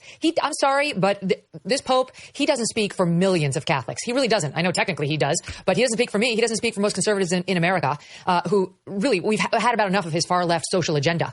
Tom Homan, back to him. He was asked about the Pope's comments and as usual, hit it out of the park. Watch. Let me give a message to the Pope. I'm a lifelong Catholic. I was born Catholic. I've been through Catholic doctrine. Look, he only concentrates on fixing the Catholic Church, first of all. He's got big problems there. And in the Vatican, they have a wall around the Vatican. And if you illegally enter the Vatican, the crime is serious. You'll be charged with a serious crime, you'll be jailed. Yeah. So he can protect the Vatican where he lives. He can build a wall where he lives. Where American people are not allowed that? No. Securing the border saves lives. He needs to understand that. When we secure the border, when less people come, less women get raped by the cartel, less children die in the river, less Americans die from fentanyl overdoses. He ought to stick to it. He ought to stick to the Catholic Church and fix that. That's a mess. You know, Steve, last week we were critical of that Episcopalian minister who was lecturing to Trump and J.D. Vance when they did her the courtesy of going by National Cathedral. The popes know better. I mean, the Catholic Church is doing exactly what that Episcopal minister did, trying to lecture Trump to be more humane when it comes to immigration policy without... Bloody Roman Catholic Church, bloody Christian charities subverting our nations by subsidizing and encouraging illegal immigration.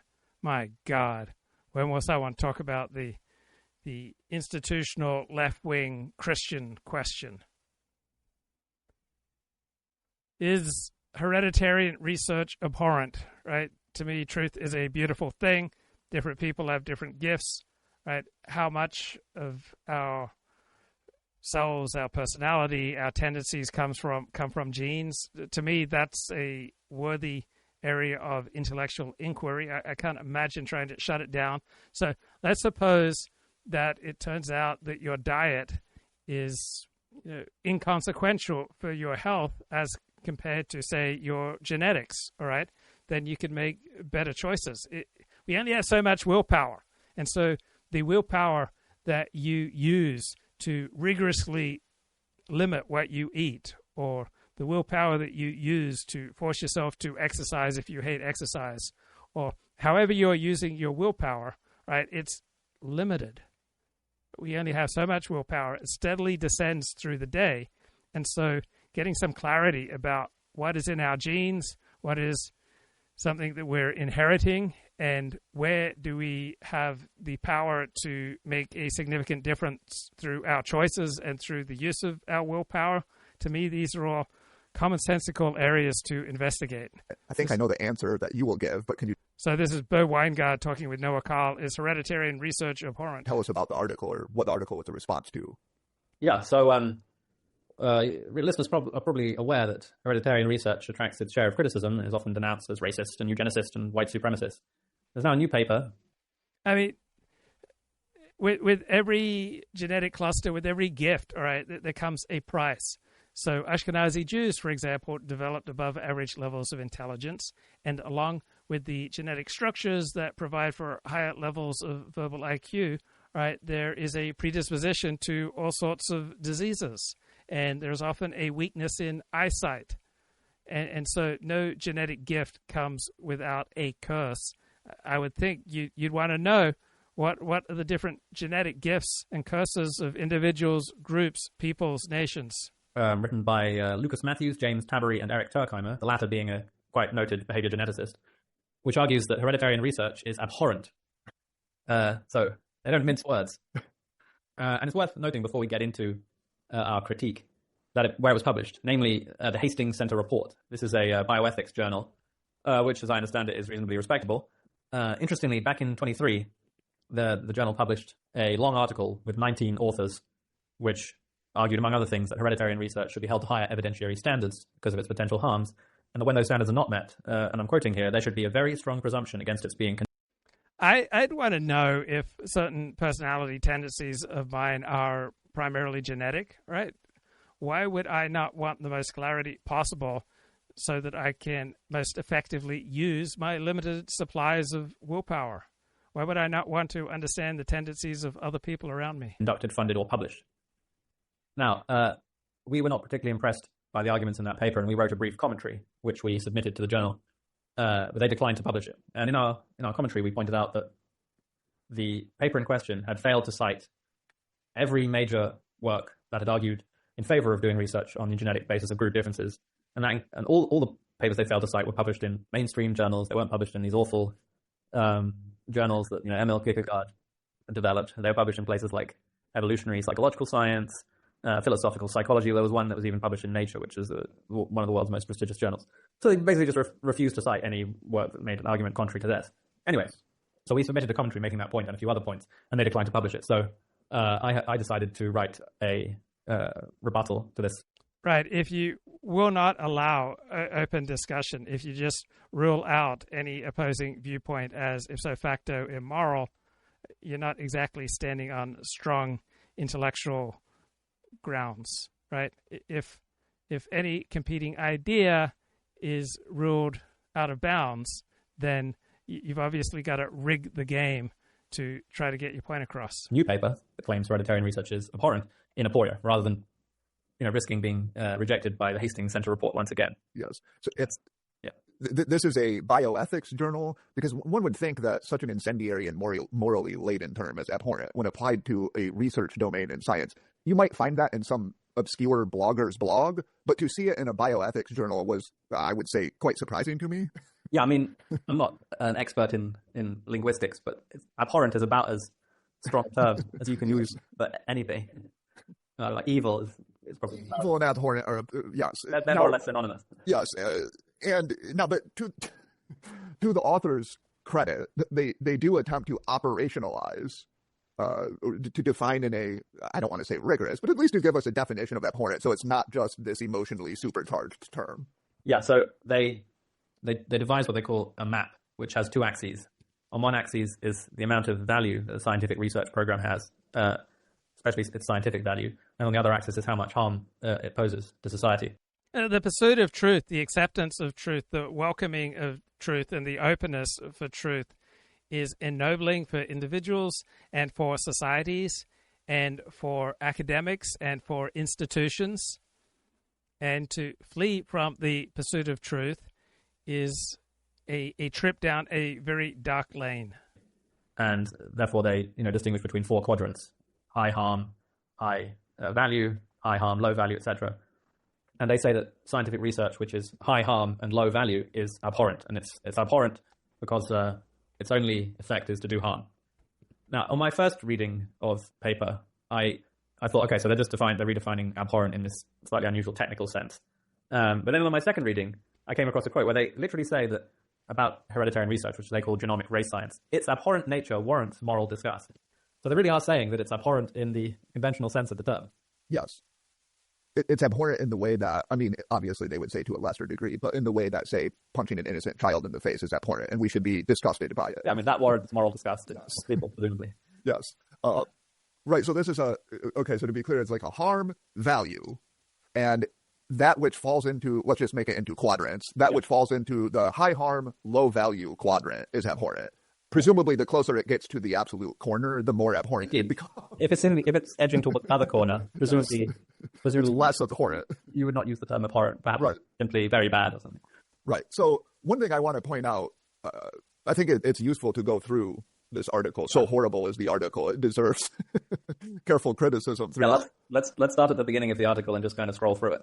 So, I mean, do we want to? Okay, so well, it's up to you. Do you want to go over even the ridiculous opening about the eugenics intelligence conference? I just mention that in the opening of the article, they refer to the London Conference on Intelligence, which was a series of conferences held at UCL and other locations, at which various people, including some academics and other independent researchers, presented their work to one another for feedback, like a normal academic conference. Of course, the topics were more controversial than are found at traditional academic conferences, but aside from that, it was fairly conventional. And they characterize these as secret conferences and also refer to them as eugenics conferences. They call them clandestine eugenics conferences. Yeah, as if the main purpose was for everyone to sit around a table and try to establish, how we're going to stop certain populations from breeding.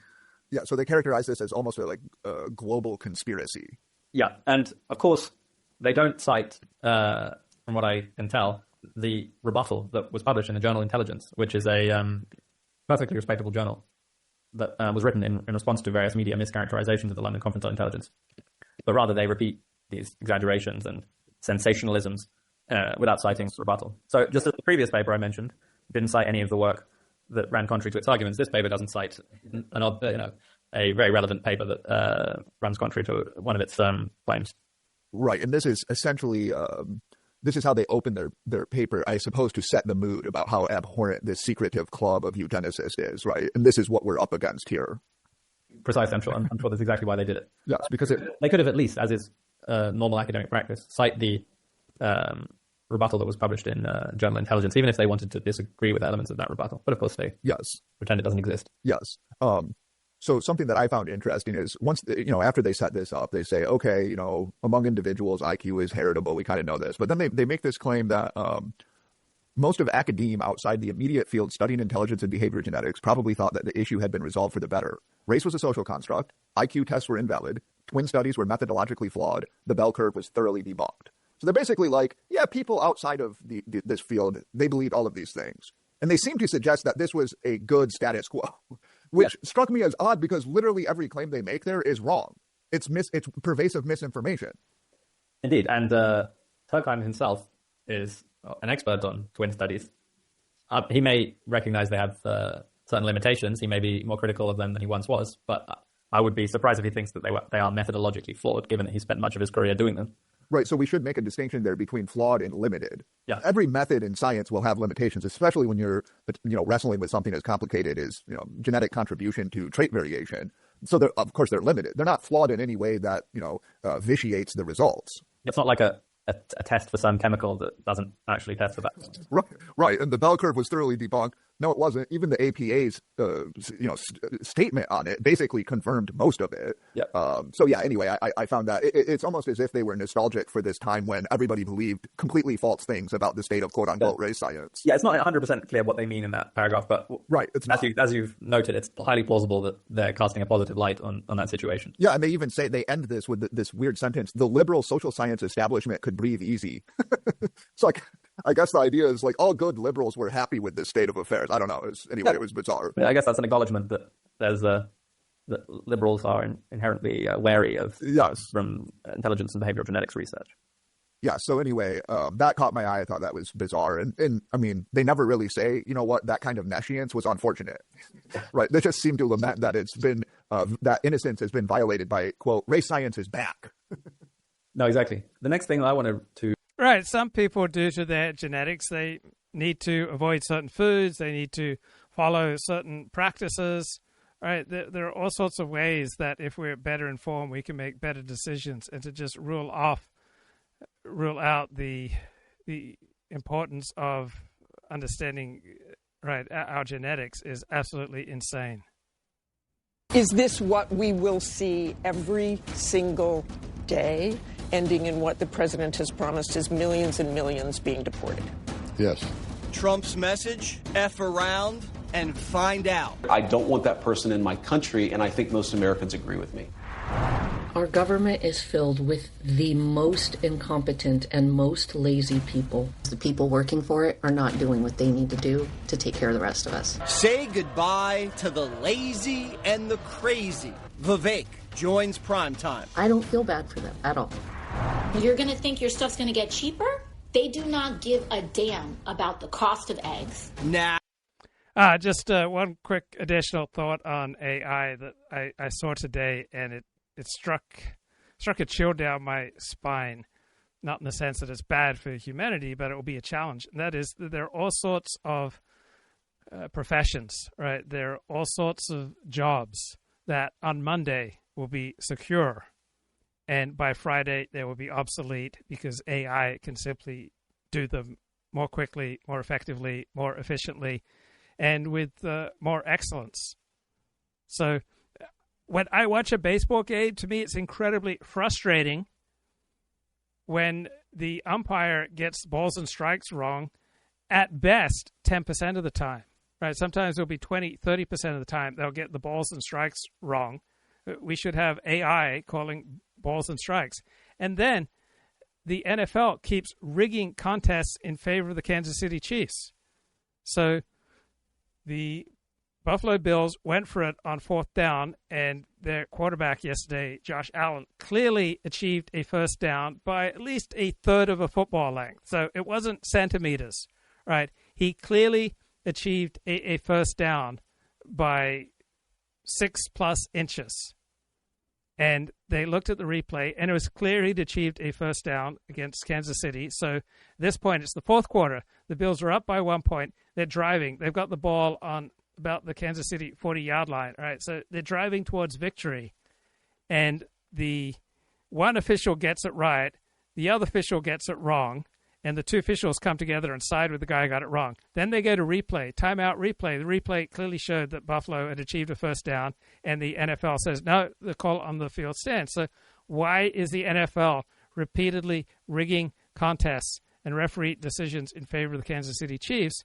Because of Taylor Swift, right? She is dating Kansas City Chiefs tight end Travis Kelce, and tens of millions of additional people will watch the Super Bowl because they are Swifties, right? People who I know who, under no circumstances in Australia, would otherwise be watching the Super Bowl are going to watch the Super Bowl to see Taylor Swift cheer for Travis Kelce. So on the one hand, it seems to make for a good business decision, but football is like a $20 billion industry, and you clearly got a result here where Buffalo had achieved a first down, and the NFL just decided to.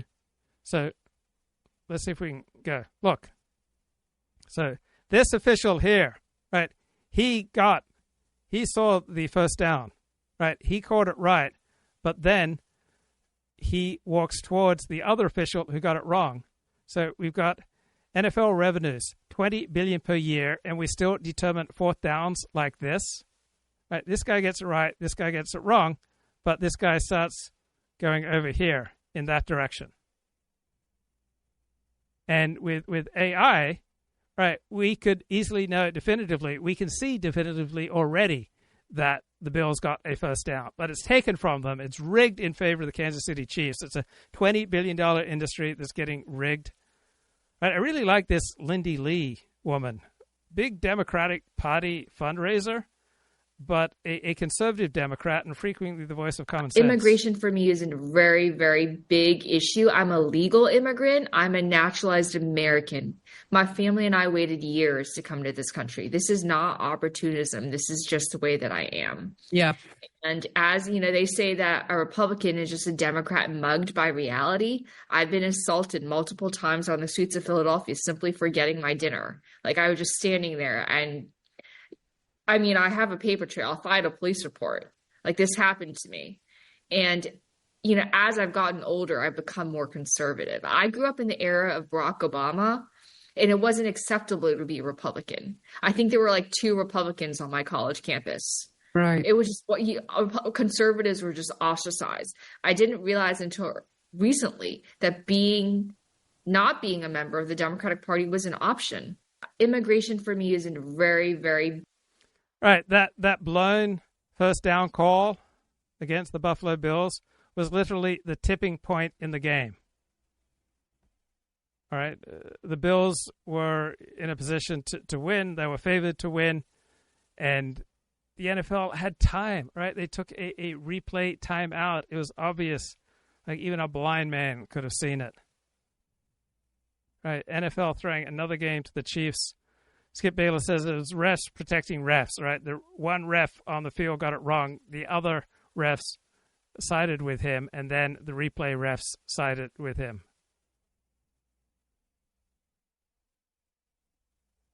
All right, Lindy Li. She's worth a follow. I think my break with the Democratic Party on finances led me to rethink a number of things. I grew up in the age of Obama. I was kind of just like plunged into that liberal mentality, and I've had a lot of time over the past year. This was not just a few months thing for me. This has been a long time coming, and a number of events in my personal life that catalyzed my rightward shift. As I mentioned at the top, I've always been a conservative. This whole porous borders thing is a serious concern for me. Mark, I'm a naturalized immigrant myself. I came to this amazing career. Actually, I came from Sheffield, England.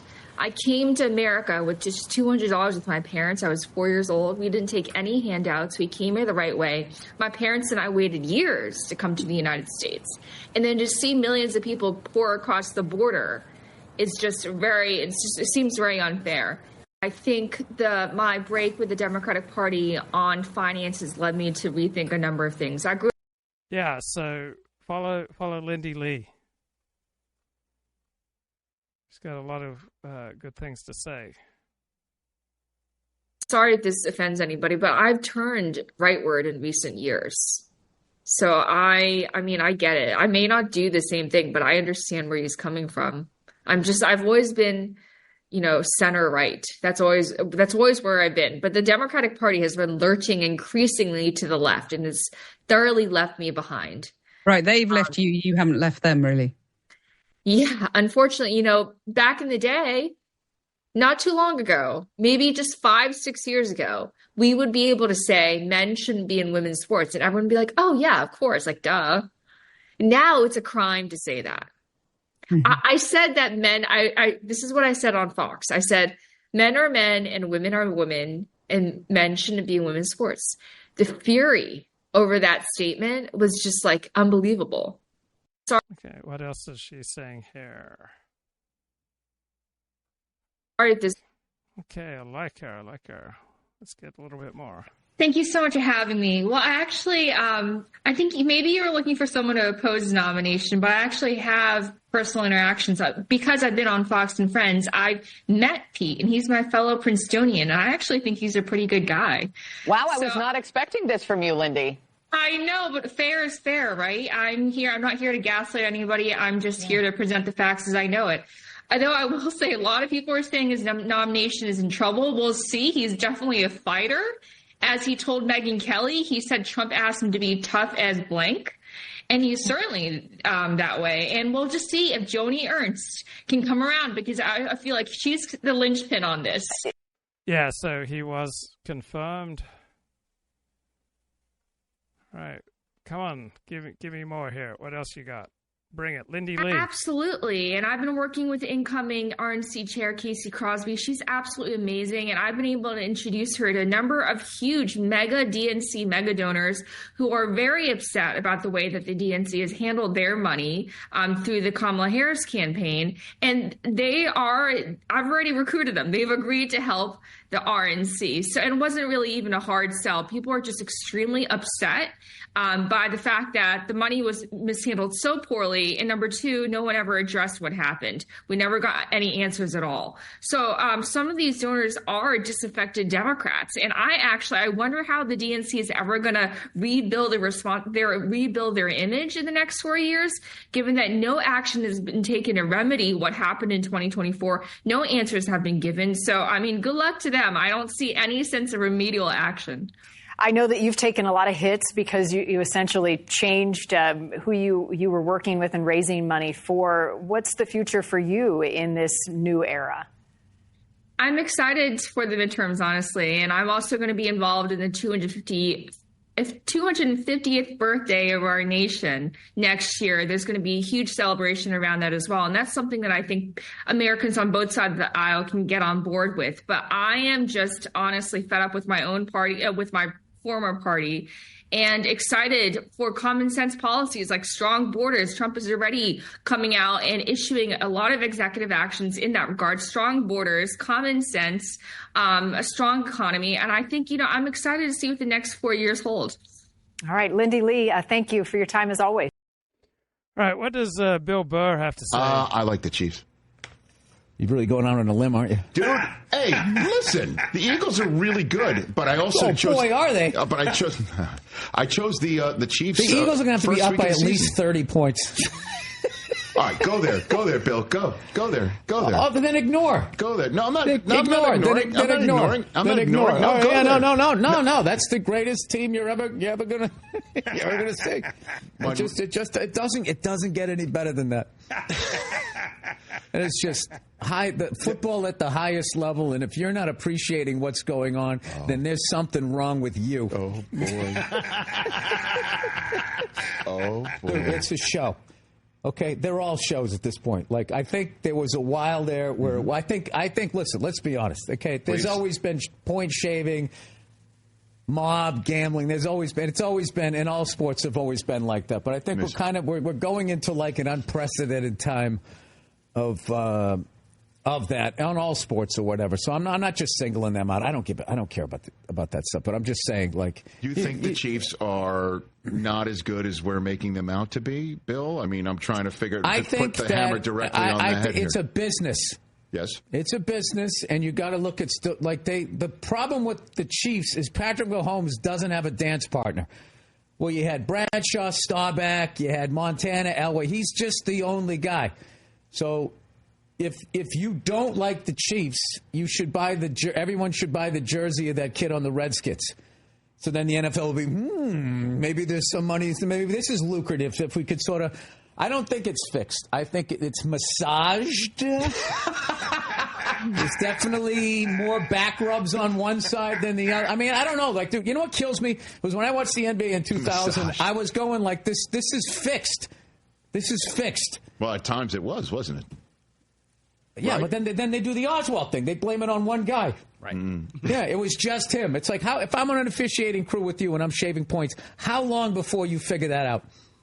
Half a quarter. Half a quarter. You figure, like, what is this guy doing? I see what you're saying. And then you come up to me upset, that I'm not letting you in on the action because we're both underpaid. See, but the thing is, like, I understand. We're wearing our athlete's foot shirts, right?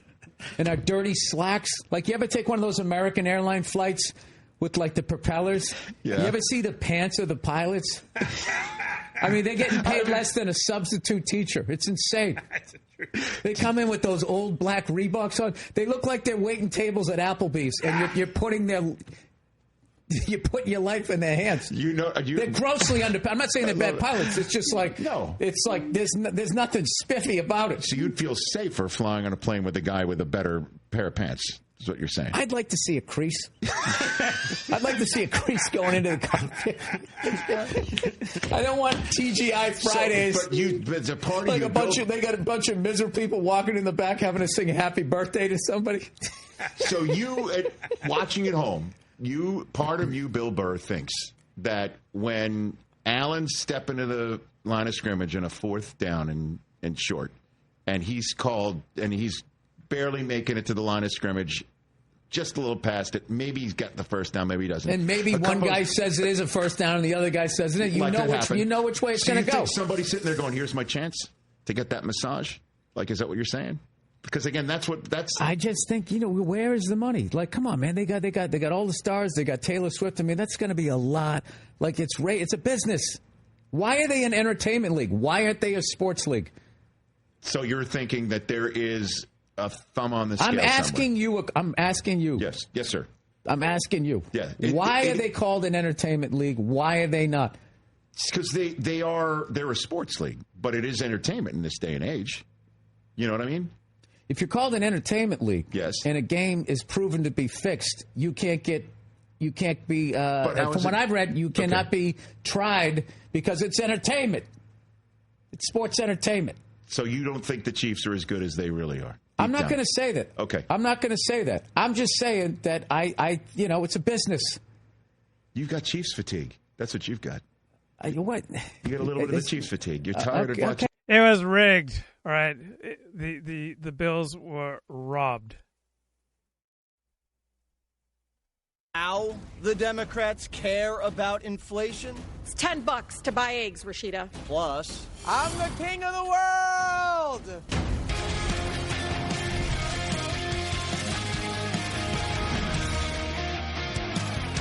One weekend and 47's on a hot streak. Saturday, he decided to test his luck at a craps table in Vegas. Okay, let's get Kip back onto the show. Kip, what's going on, man? What's up, man? Not much. Bill Burr, he's I just don't like him. He's so phony. He's the kind of guy that owns a Prius and a helicopter. You get what I'm saying? No, I quite enjoy him. So no, I don't get what you're saying. Tell me more.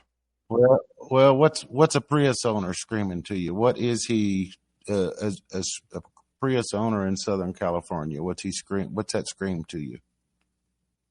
That he's part of the environmentalist, right? Right. But at the same time, he owns a helicopter. Right. Well, nobody's pure in anything. I mean, whatever you believe in, there are all sorts of ways that you betray your beliefs. So everybody makes compromises. So I just don't see any big deal if you own a Prius and a helicopter. Oh, okay. Well, I also have a little bit of theory about the professional sports. As I've gotten a little bit more, whatever you want to call black-pilled or whatever, like an Uncle Ted type, when it comes to those surrogate activities, I kind of feel like most of those leagues have like 32 teams, and I kind of feel like there's about, at any given time, only 5, 6, at most 7 teams that matter, and everybody else is just the schlubs that are being filled out on the schedule. You get what I'm saying?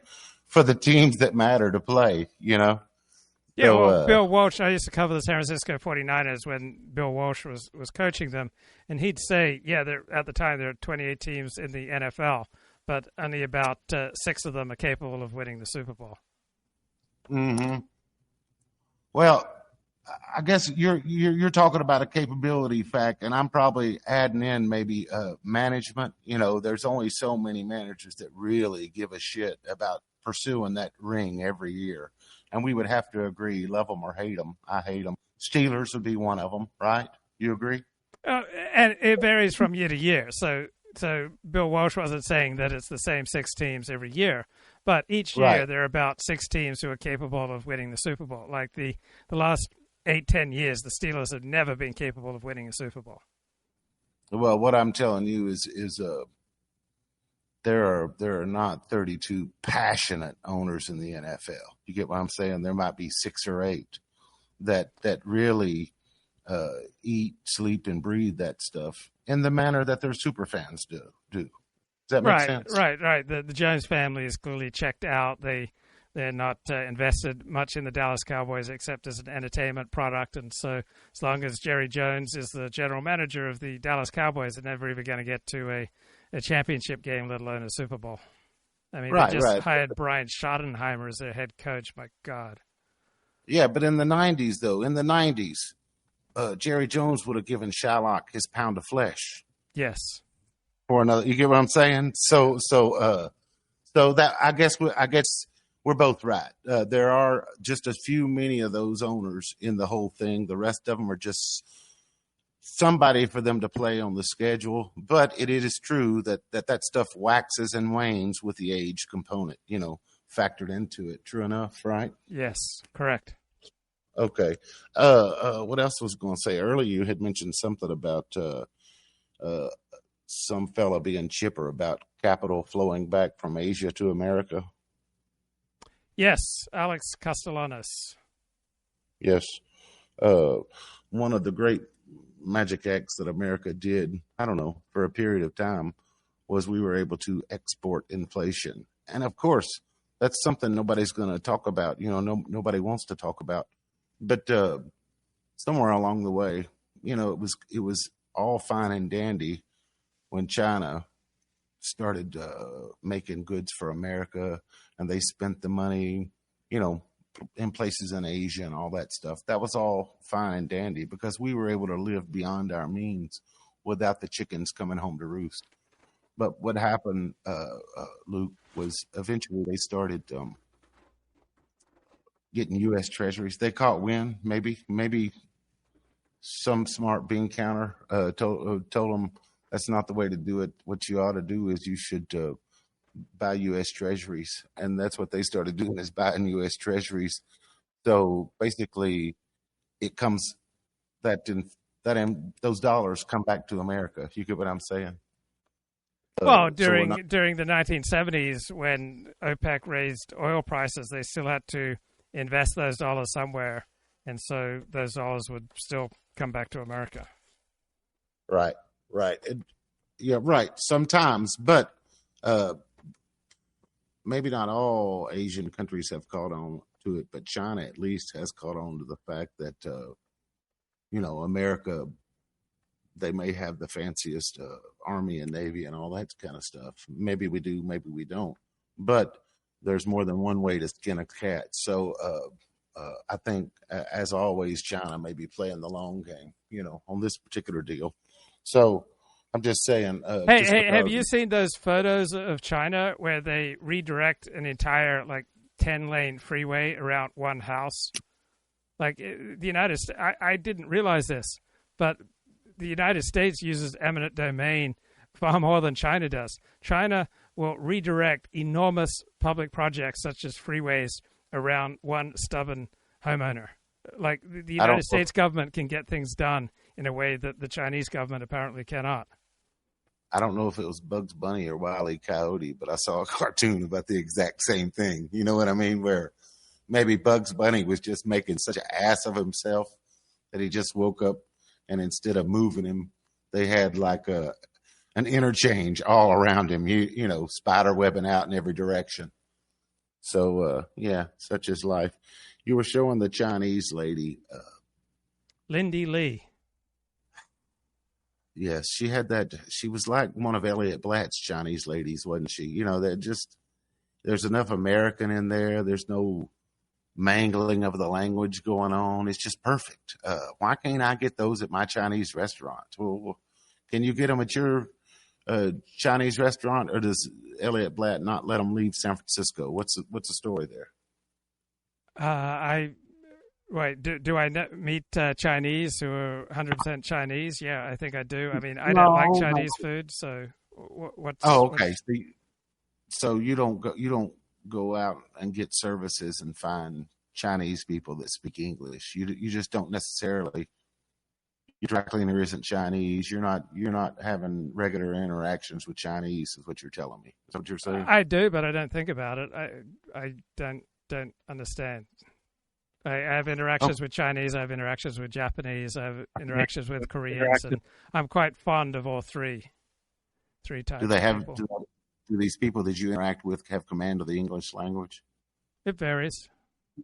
It varies, yeah. Anyway, my Chinese place, they do this sort of magic act. When I go to check out there, I get one of these plates to go, and it says right there on the thing, if you want food to go, it's $6.29 a pound, which on the face of it sounds like a bargain.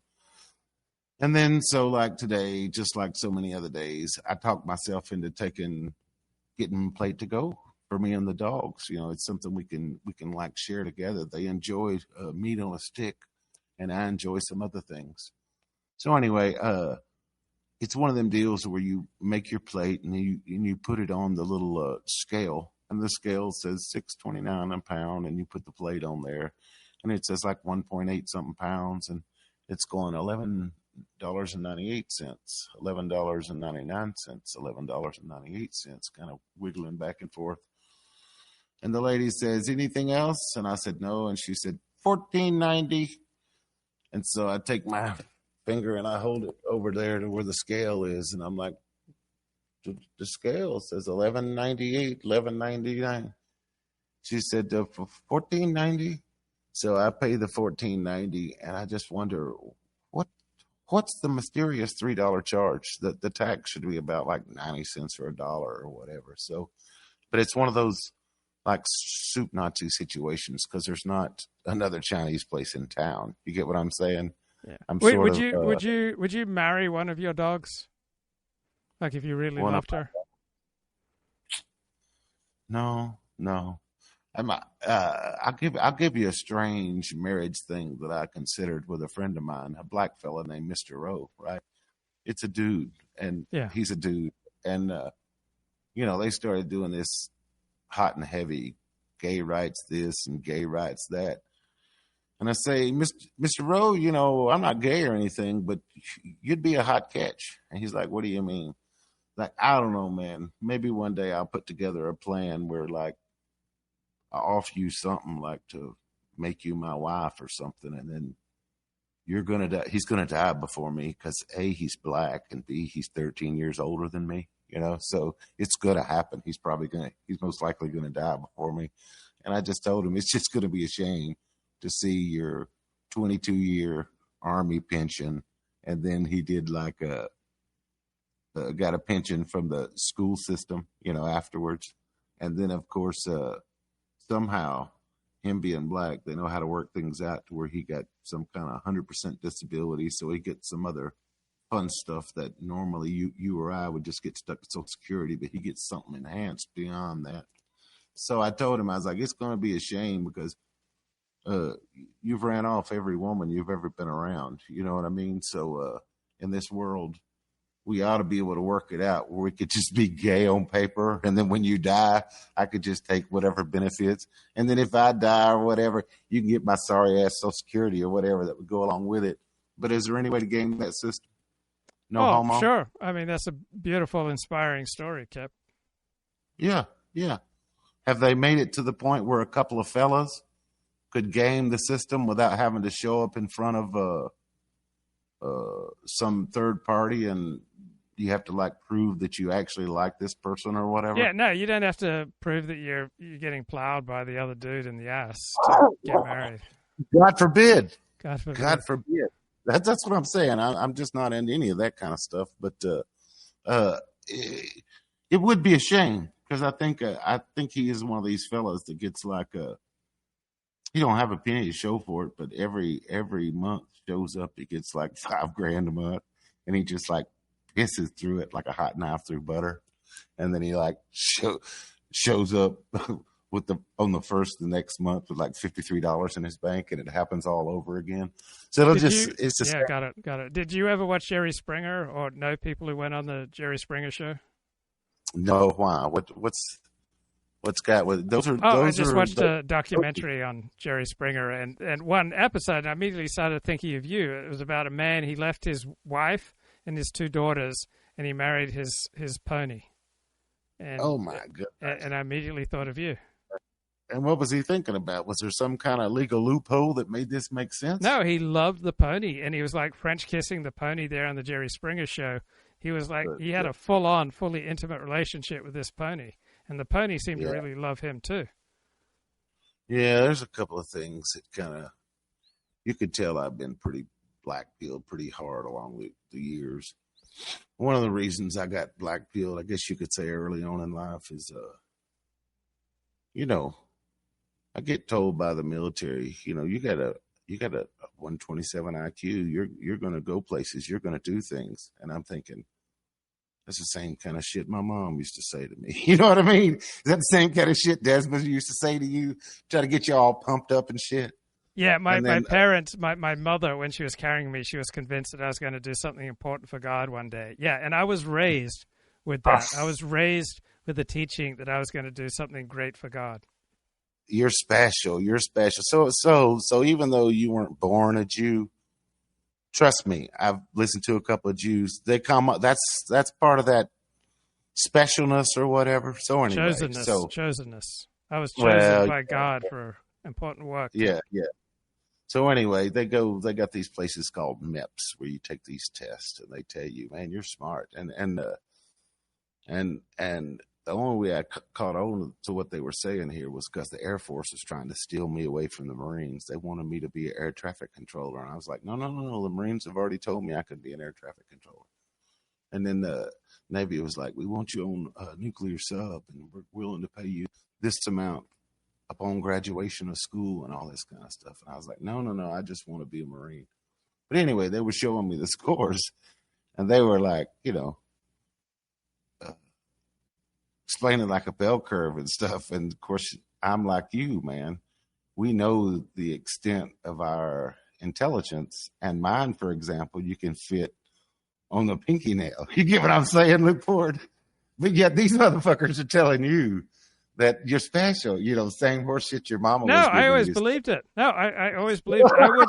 I wouldn't be doing these live streams if I didn't feel like I had something special, that if I wasn't on like a mission from God or had a special role to play in the universe. It requires a level of delusion to do as many shows as I do. Well, I still don't believe there's just a magic number. I don't think I can just like write 127 on my forehead and just go do everybody's job like they say. It's supposed to be aptitude is something that's similar, to what that number is. Try to tell you what your aptitude is for something. It doesn't mean you're necessarily going to ace something, but it means that you got something between the ears that ought to be able to do it. But I can't paint worth a shit. There's 100 things that I can't do worth a shit. So that stuff is all bullshit. It's all bullshit. The only thing I found is you can get to the intersections of things that you're good at. With me, it was like realizing how people were a little bit, I hate to say it, Luke, gullible. And when I got to the intersection of like understanding people, and then when it came to numbers, Luke Ford, people are terrible with numbers. And so they're always playing catch up in a negotiation. Seemed like to me when I was in negotiation with people, when it came to figures, they were always playing catch up. So once you keep showing them. Life teaches you what you're good at. Right. Very quickly you find where you get strokes and where you get people filled with disdain, and you do the things that you love doing. But I never found anything I love doing, Luke. You love getting high. Yeah, but I don't know. You created the life that you want. You live alone. You live in a beautiful area. You have about as much freedom over your time. You have about as much freedom as a man could possibly hope for. So you have created the life that you want. Yeah, and an inspiration. And I've realized a little bit about that. You better watch those desires, because you'll walk yourself right into onto a hamster wheel. You get what I'm saying? Maybe if I have intelligence, it could be. I was wondering why you were talking earlier. I was thinking maybe it's the obverse of intelligence. Maybe it's knowing what you're not good at. You get what I'm saying, Luke? Could there be something to that? Yeah, well, if you're smarter, you should more quickly see what you're not good at as well as what you are good at. I mean, you're good at ripping people off in business deals. Mm-hmm. Mm-hmm. And so getting high. Yes. Okay. So don't you see my quandary when it comes to something like, let's say, the Jews, your people, your adopted people, so to speak. It's that elements about them seem to be having negative effects on society. And it's like, well, who do you blame? Because let's just put the rabble-rousing and the revolutionary spirit that I just have distaste for, and just talk about just compound interest and things like that. Have you gentiled many Jews down? Have you used your superior intellect and ability with numbers to use your Gentile heritage to get the better of deals with Jews? It's not even any work, Luke. I've just done comes Jews naturally to you, yeah. I've done Jews that way. You get what I'm saying? Cook them like a dinner. Not all Jews are equal. Let me just tell you, they're not all. In fact, keep in mind that Yale graduate Jew, Mr. Whiteman, he worked for me. There was a reason. So you see what I'm saying? In all his Jewiness or whatever, he was brilliant in certain aspects, but something had happened there.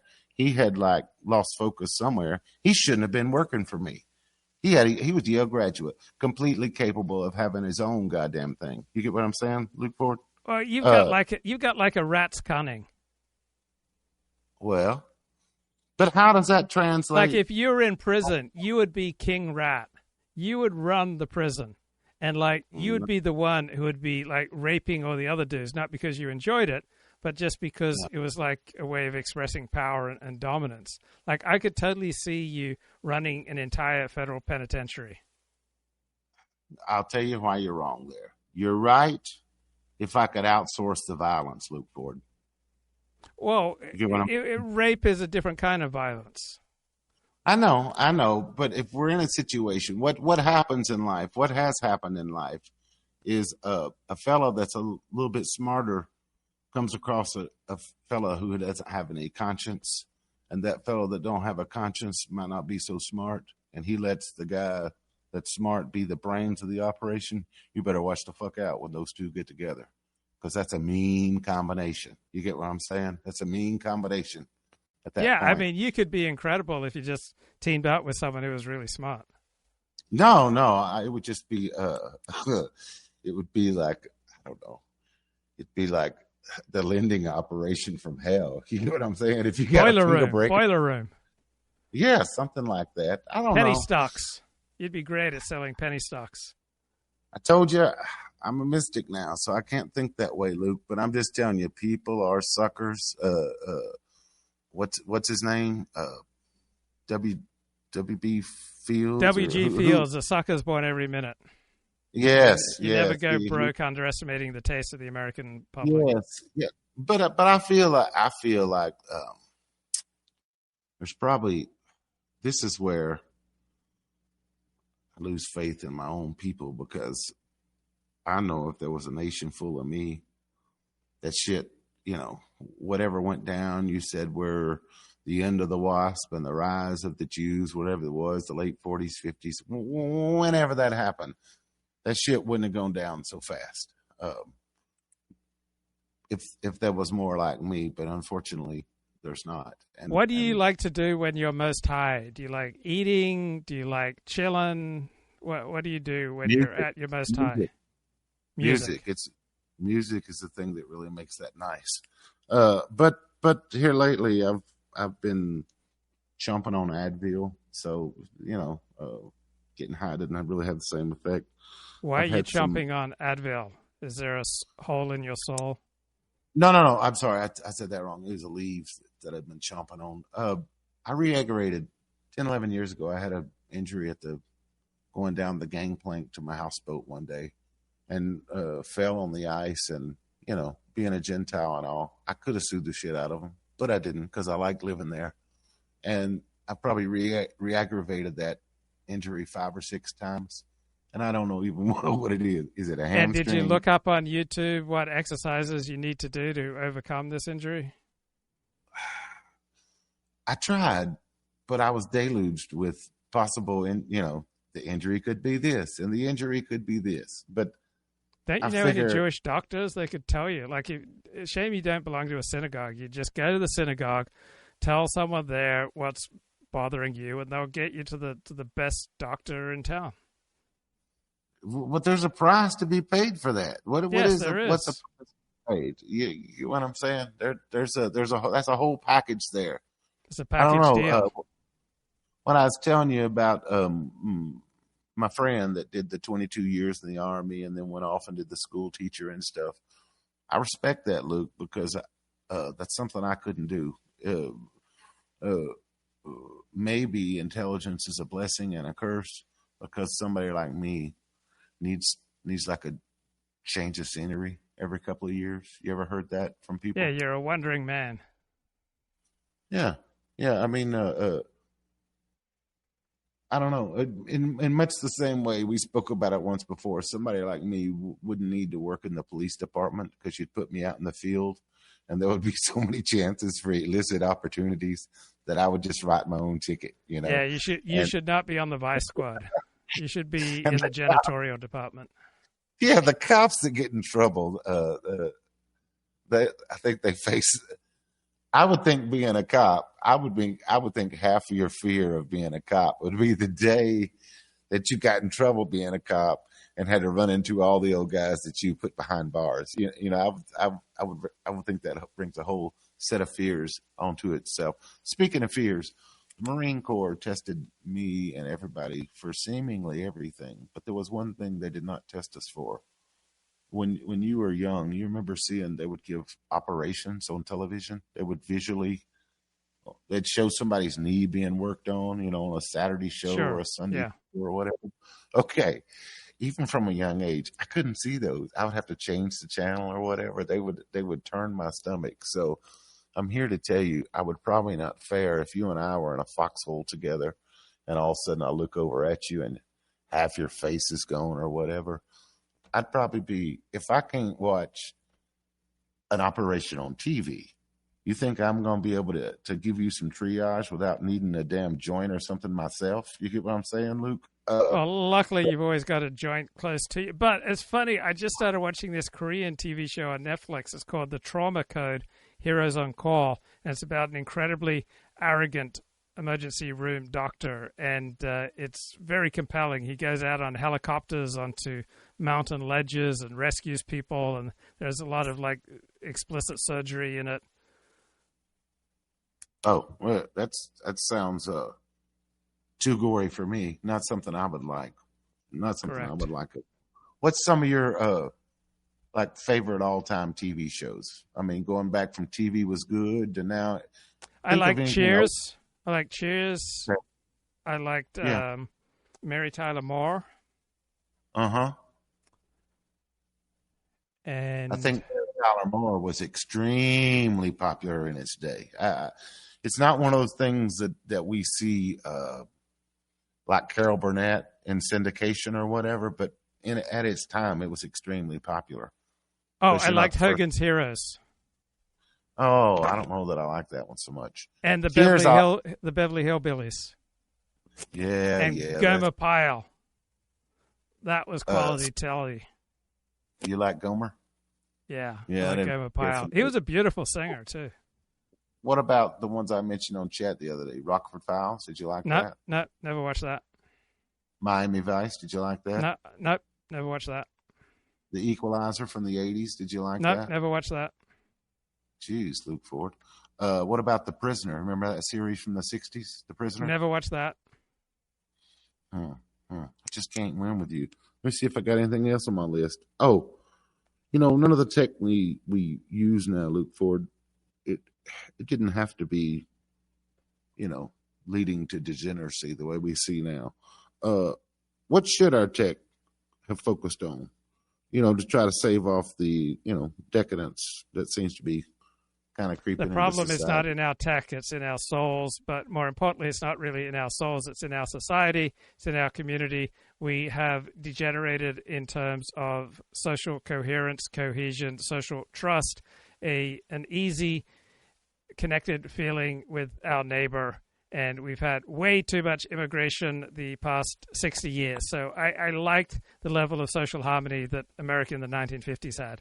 And ever since then, it's gone downhill. And when people are connected to other people, they are much more vulnerable to vice. But the problem's not the tech. The problem's the bloody immigration policy. Yeah, and that civil too, rights.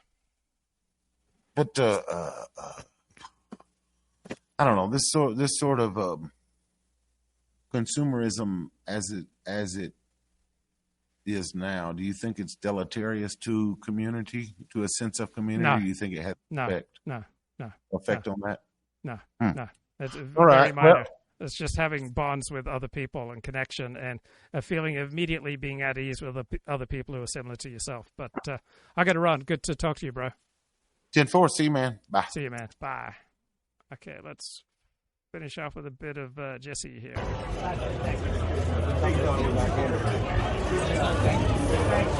Primetime never thought we'd see a sitting president in a casino, but as Politico puts it, Trump is everywhere again. As fast as the movers changed out the White House furniture, the country went from an invisible president. Okay, chat comment here. I remember a time when there were only a few shows on TV, so people who watched shows inevitably saw the same shows, and then they had something in common to talk about. Yeah, there are many advantages to that. But I remember I was talking to this socially awkward dude who ended up getting married and having kids. But when I was new in my journey into Judaism, there weren't many people in and around Auburn and Grass Valley in Placer County to talk about Judaism, but there was this one guy who was an Orthodox Jew, basically lived on his own in Grass Valley, and he said it was important to marry someone your own age because if there was a noticeable gap in age between you and your partner, you wouldn't have the same TV shows to refer to. That kind of gobsmacked me when I first heard that about age 25. President, unable to command the spotlight, to an omnipresent one who wants the public's attention at all times. Trump's bringing head-snapping change to Washington, overwhelming the system with a volcanic eruption of action. Axios says, quote, no modern president has done more across more areas of American policy, culture, and life than Trump in the past 6 days. The president hasn't even had the time to pick up his cell. Before last week, if you had Trump's number, good chance he'd pick up and talk. Not anymore. Axios says friends can't even get a hold of him. He wants to focus more on work. Trump World says the president has a chip on his shoulder. His new motto, F-A-F-O. That means F around and find out.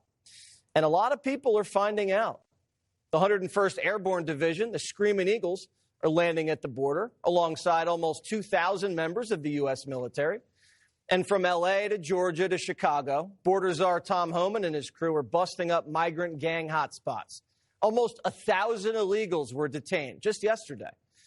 Overnight, agents rounded up dozens of Tren de Agua gangbangers at a makeshift nightclub in Denver before they could even finish their Coronas. They were caught holding drugs and guns when DEA kicked the door down. In New York, a migrant with ties to ISIS was cuffed and stuffed in a paddy wagon. Biden was just letting the guy hang out. Members of MS-13, some wanted for homicide, were scooped up in Boston. Homan says it was a good day. Okay, question. What do I make about universal basic income? I don't like it because I believe that work is ennobling, but I don't hate it. Right. As long as you have a coherent country where you feel invested in each other, then I think people are willing to make sacrifices and to contribute for things like UBI if that becomes necessary. So social trust, social cohesion, that sense of we're in it together, that we're a united people, to me that's the most important thing.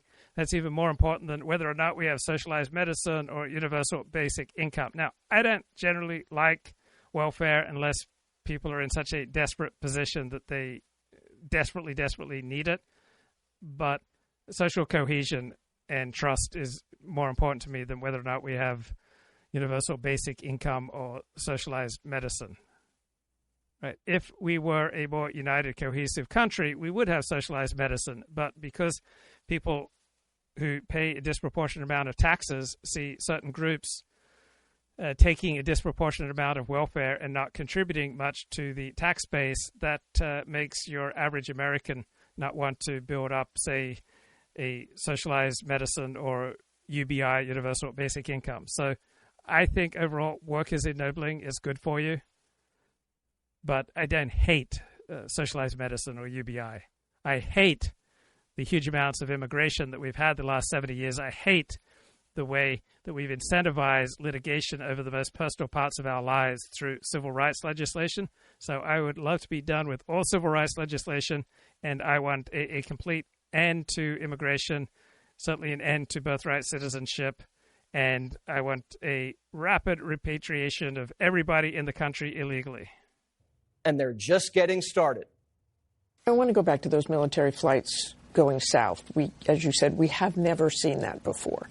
Is that going to be a constant commitment from the U.S. military every single day to take deportees out? Yes. So after you do that, then you go after everybody who is there illegally. If you're in the country illegally, you're on the table. Trump wants the removals to go faster, pushing Homan to hit quotas, 1,500 a day. Almost the end of the month. You got to hit your numbers, Tommy. Homan says he's planning on making the president a lot happier. Haitians in Springfield are hunkering down, waiting for Homan to drop the hammer. There's nowhere to run and nowhere to hide. What criminals are hiding in schools? Look, middle schools, elementary schools. You going to go into those? How many MS-13 members are at age of 14 to 17? Many of them. So, look, if it's a national security threat, public safety threat, and what you need to understand is a case by case. Name another agency, another law enforcement agency that has those type of requirements that they can't walk into a school or a doctor's office or on a medical campus. I loathe Steve Bannon's war room after Trump lost the 2020 election. I loathe Steve Bannon's war room for much of its COVID commentary. I love Steve Bannon's war room these days. I mean, this guy is just nailing it. So, yeah, immigration restriction. Love Tom Homan. Love Stephen Miller. No other agencies held to those standards. The message needs to be clear. There's consequences for entering a country illegally. If we don't show there's consequences, you're never going to fix the border problem. Police can arrest Americans in schools. Why can't ICE arrest illegals there? The media is complaining and Hollywood's crying. Actress Selena Gomez, who's half Mexican, is very upset that dangerous illegals are being booted out of the country. Tom Homan says, sorry, not sorry. We're going to do this job, and we're going to enforce the laws of this country. If they don't like it, then go to Congress and change the law. We're going to do this operational apology. We're going to make our community safer. We're going to save. Once we lock that border on continuous operation, you're going to see fentanyl deaths decrease, illegal alien crime decrease, sex trafficking decrease. It's just all for the good of this nation, and we're going to keep going. No apologies. We're moving forward. The media is still taking the side of foreign nationals. Margaret Brennan at CBS says, come on, JD. Many of these illegals were vetted. I don't agree that all these immigrants or all these refugees have been properly vetted. In fact, we know that there are cases of people who allegedly were properly vetted and then were literally planning terrorist attacks on our country. That happened during the campaign, if you may remember. These people are vetted. Just like the guy who planned a terrorist attack in Oklahoma a few months ago, he was allegedly properly vetted. That was a very particular case. It wasn't clear if he was radicalized when he got here or while he was living here. I don't really care, Margaret. I don't want that person in my country, and I think most Americans agree with me. Sunday was the first time a foreign country told Trump it wouldn't accept their migrant criminals back. 2 American military aircraft were in the air, headed to Colombia. The planes were packed with some bad hombres, Colombian nationals convicted of murder, trafficking, extortion, kidnapping, sexual assault, narcotics. The Colombian president refused to let the planes land, saying Trump was treating Colombians in an undignified fashion by putting Colombian citizens in handcuffs on a military plane. How would you like to be the pilot of a plane? You got 2 pilots up there, and you got 300 people sitting in a plane. Every one of them either a murderer, a drug lord, a kingpin of some kind, a head of the mob, or a gang member. And you're flying that plane. It's not going to end well. Do you ever see the movie Con Air? That's what, yeah. Except here's the difference. The people in Con Air were actors. They weren't nearly as tough as these guys. Trump was on the front 9 at Doral when he heard Colombia was refusing deportation flights. He immediately posted that Colombia would be hit with 25% tariffs, going up to 50% the following week. Didn't take long for AOC to start complaining about the price of coffee going up. Coffee hit a 45-year high under Biden, but now she cares about prices. Before Trump even finished the round, the Colombian president caved and offered his own plane to personally pick up the migrants. Trump has a mandate from the people, and he's using it. Just the threat of tariffs alone trounced Trudeau out of Canada, made Mexico reinstitute remain in Mexico, forced Colombia to take their criminals back, and brought Denmark to the table to negotiate Greenland. This is a very different Donald Trump. He's leading a very different administration in the way he's attacking things, and the American public is very much more in line with him than they were at any point during his entire first term. Well, I would say, correction, this is not a very different Donald Trump. This is a very different Donald Trump as being viewed by voters in this in the way he's going about things. I'm having a hard time believing this. This is 100% true. I went back. I love spreadsheets. Donald Trump is the first guy ever whose net approval rating in the first month of his second term is higher than any rating that he had in an entire first term, Kate Baldwin. This is true. I don't make stuff up. The numbers are the numbers. CNN's hosts are calling their own polls fake news. I would never do that at Fox.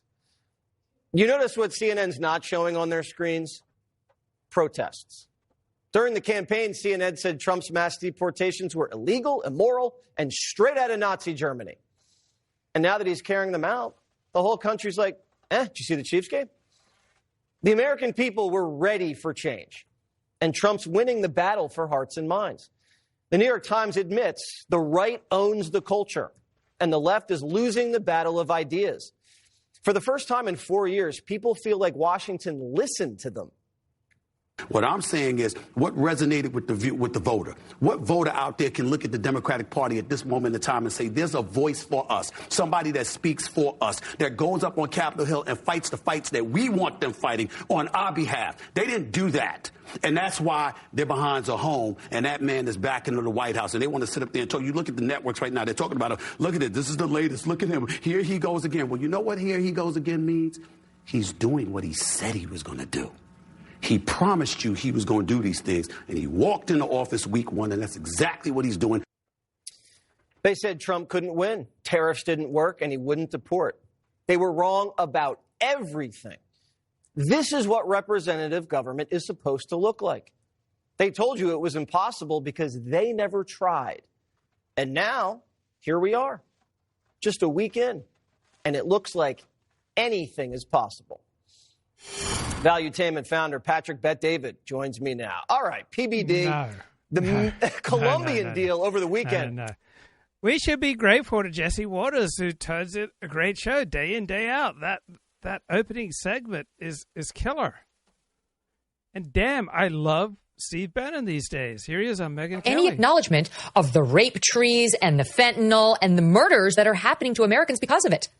I'd actually say the Catholic Church is worse. The Episcopal is just some bishop up there, yammering like they all yammer on the left. It's just talk. The Catholic Church has been actions. I mean, definitive. And you could actually say, Brother Homan, I think their business model. This is how I got it with Dolan years ago. The business model, as you know, the churches have been emptied from traditional parishioners because of the pedophilia crisis, and other things. This left-wing doctrine. They filled it up with illegal aliens. They have a business model that supports this. On top of all that, they just appointed the most open borders cardinal in America. I think it's McElroy, to be the cardinal over the Basilica here in Washington, D.C., basically the cardinal for one of the most powerful, not the most powerful archdiocese in the country, Washington, D.C., and then he speaks for the Pope here, and he's going to be in the president's grill. He's an open borders guy, which says no deportation. So there are many institutions, source-backed, philanthropy, religious, that were all part of this. This just didn't happen. The people that are kind of the victims here are the 12 to 15 million that came up, but they can't stay. We have to be the stern parent here. They cannot stay because they're destroying other citizens in this country. They have to go home because you're going to hear on CNBC all the economic reasons they got to stay. It's going to be inflationary. It's this, it's that. It costs too much money. All of it. Bottom line, if we're a constitutional republic, you can't be invaded. This is about our sovereignty. They all must go home. And I believe you have to have a massive investigation, a criminal investigation with a grand jury and a special prosecutor about how this happened. And people have to be held accountable. If we cannot hold those that are responsible accountable, then we're going to lose our sovereignty that way. You know what? The idea of an investigation is really interesting because just today it hit that among those Joe Biden pardoned with his massive, wave of a wand, was a killer of two people in Connecticut, a mother and child. And Dick Blumenthal, the Democrat senator from Connecticut, is out there saying this was a massive mistake, that he doesn't believe Biden intended to do this, that this killer was represented by the ACLU to Biden to be a nonviolent drug offender, and that's why he got lumped in. And there are already some on X calling for an investigation into how this and all the other pardons were made and whether Joe Biden was compos mentis in order to grant the clemency and the pardons that he granted, and whether some of these things can be undone, whether even the president himself intended to actually allow some of these people out of jail. They could definitely be undone. And I say this about the January 6th. As you know, it has to be because they did it so late. They did it. It was his Justice Department. It has to be Pam Bondi in the Justice Department that has to do this. And remember, Emil Bovee, the number 3 guy in the Justice Department, was actually on the raids with Homan over the weekend. We actually did a sidebar interview with him, my guy Ben Berquam. He said he was outraged by what he saw as obstruction by officials, government officials in Chicago to stop this. So that's what I'm saying. We have to adjudicate all this. And these pardons, all of the pardons, including for Cheney, all of them, actually had to be executed by the Justice Department because Biden waited too late. And so I think that all of those ought to be in play. Tom Fenton is adamant about this. Tom Fenton doesn't think any of these pardons, and we got to look at these ones. The pardon process is so detailed and takes so many years. It is impossible in this situation in Connecticut for that to happen, right? It's just because you have every piece of record that's there. You don't know what they're slipping into the deck to have Biden just sign off on it. So this whole thing, the whole pardon thing, but tied back to also illegal immigration, has to be fully investigated, and we got to get to the bottom of it. And I would tell Pam Bondi, do not execute on any of the pardons for anybody until we get to the bottom of it. It's so disturbing. I have no idea whether Joe Biden knew what he was doing, but that is something we should be assured of, because it's one thing to do a controversial pardon. It's quite another to have. That's fascinating. Can we revisit those Biden pardons? Was he in a frame of mind where he really had a power to make any sort of reasonable judgment? Right. That was a fascinating perspective. And about 7 years ago, 9 years ago, I used to snipe at Batya Ungar-Sargon. Right, she was then the opinion editor at The Forward. She's a good lefty. She did a PhD in English literature from University of California at Berkeley.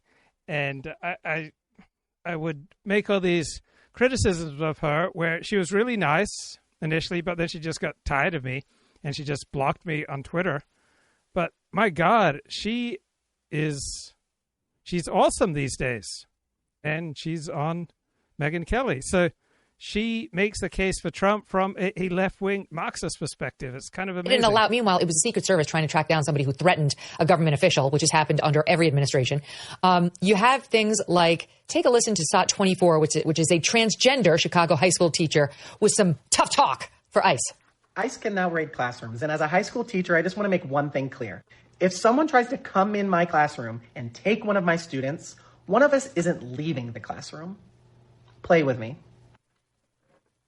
Okay, my money's on Tom Homan, madam, sir, whatever we have there.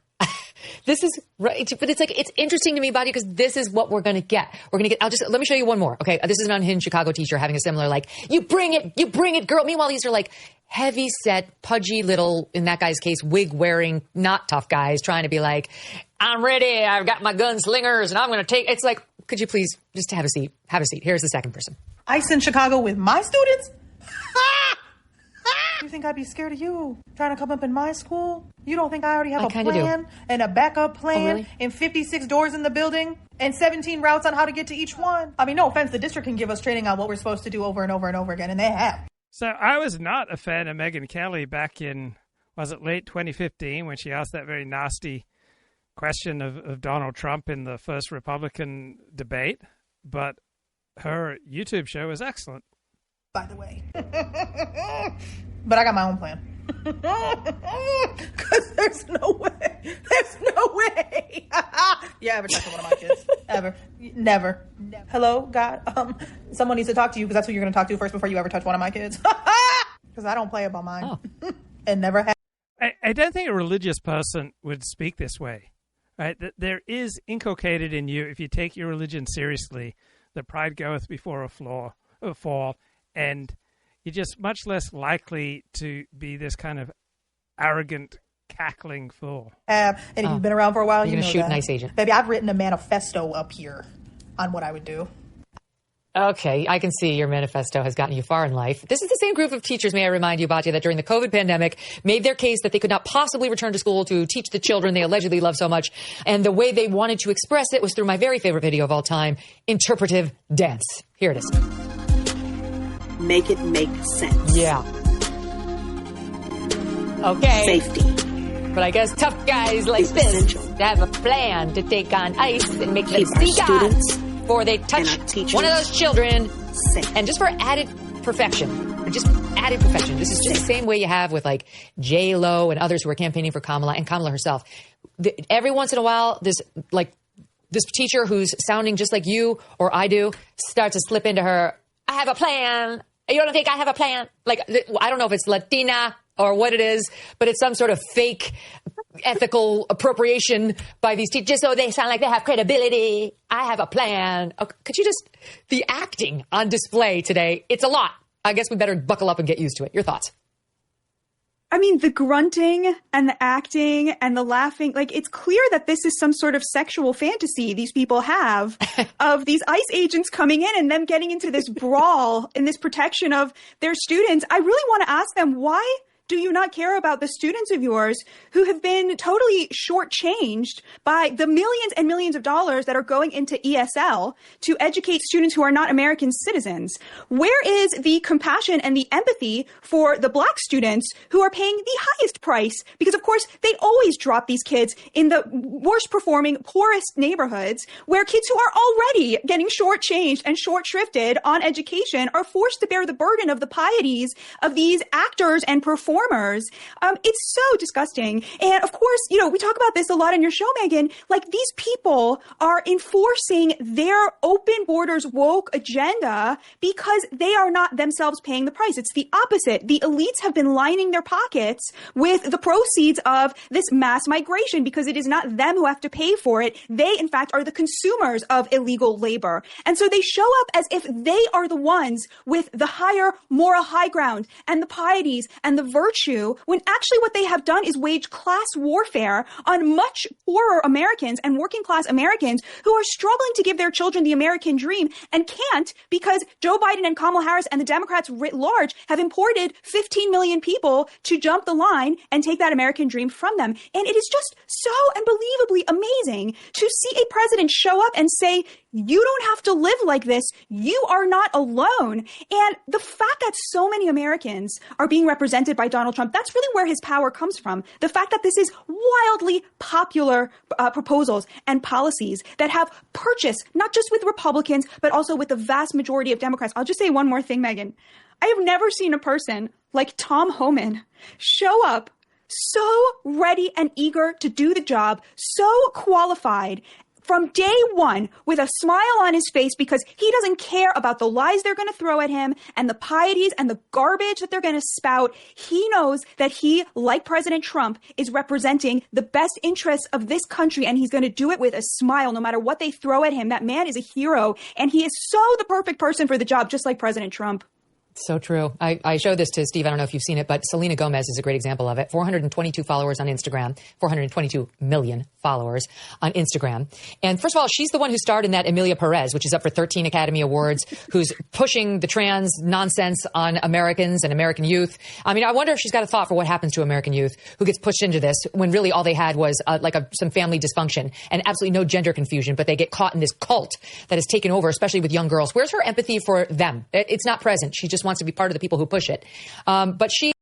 Okay, let's leave it there. I will talk to you later. Bye-bye.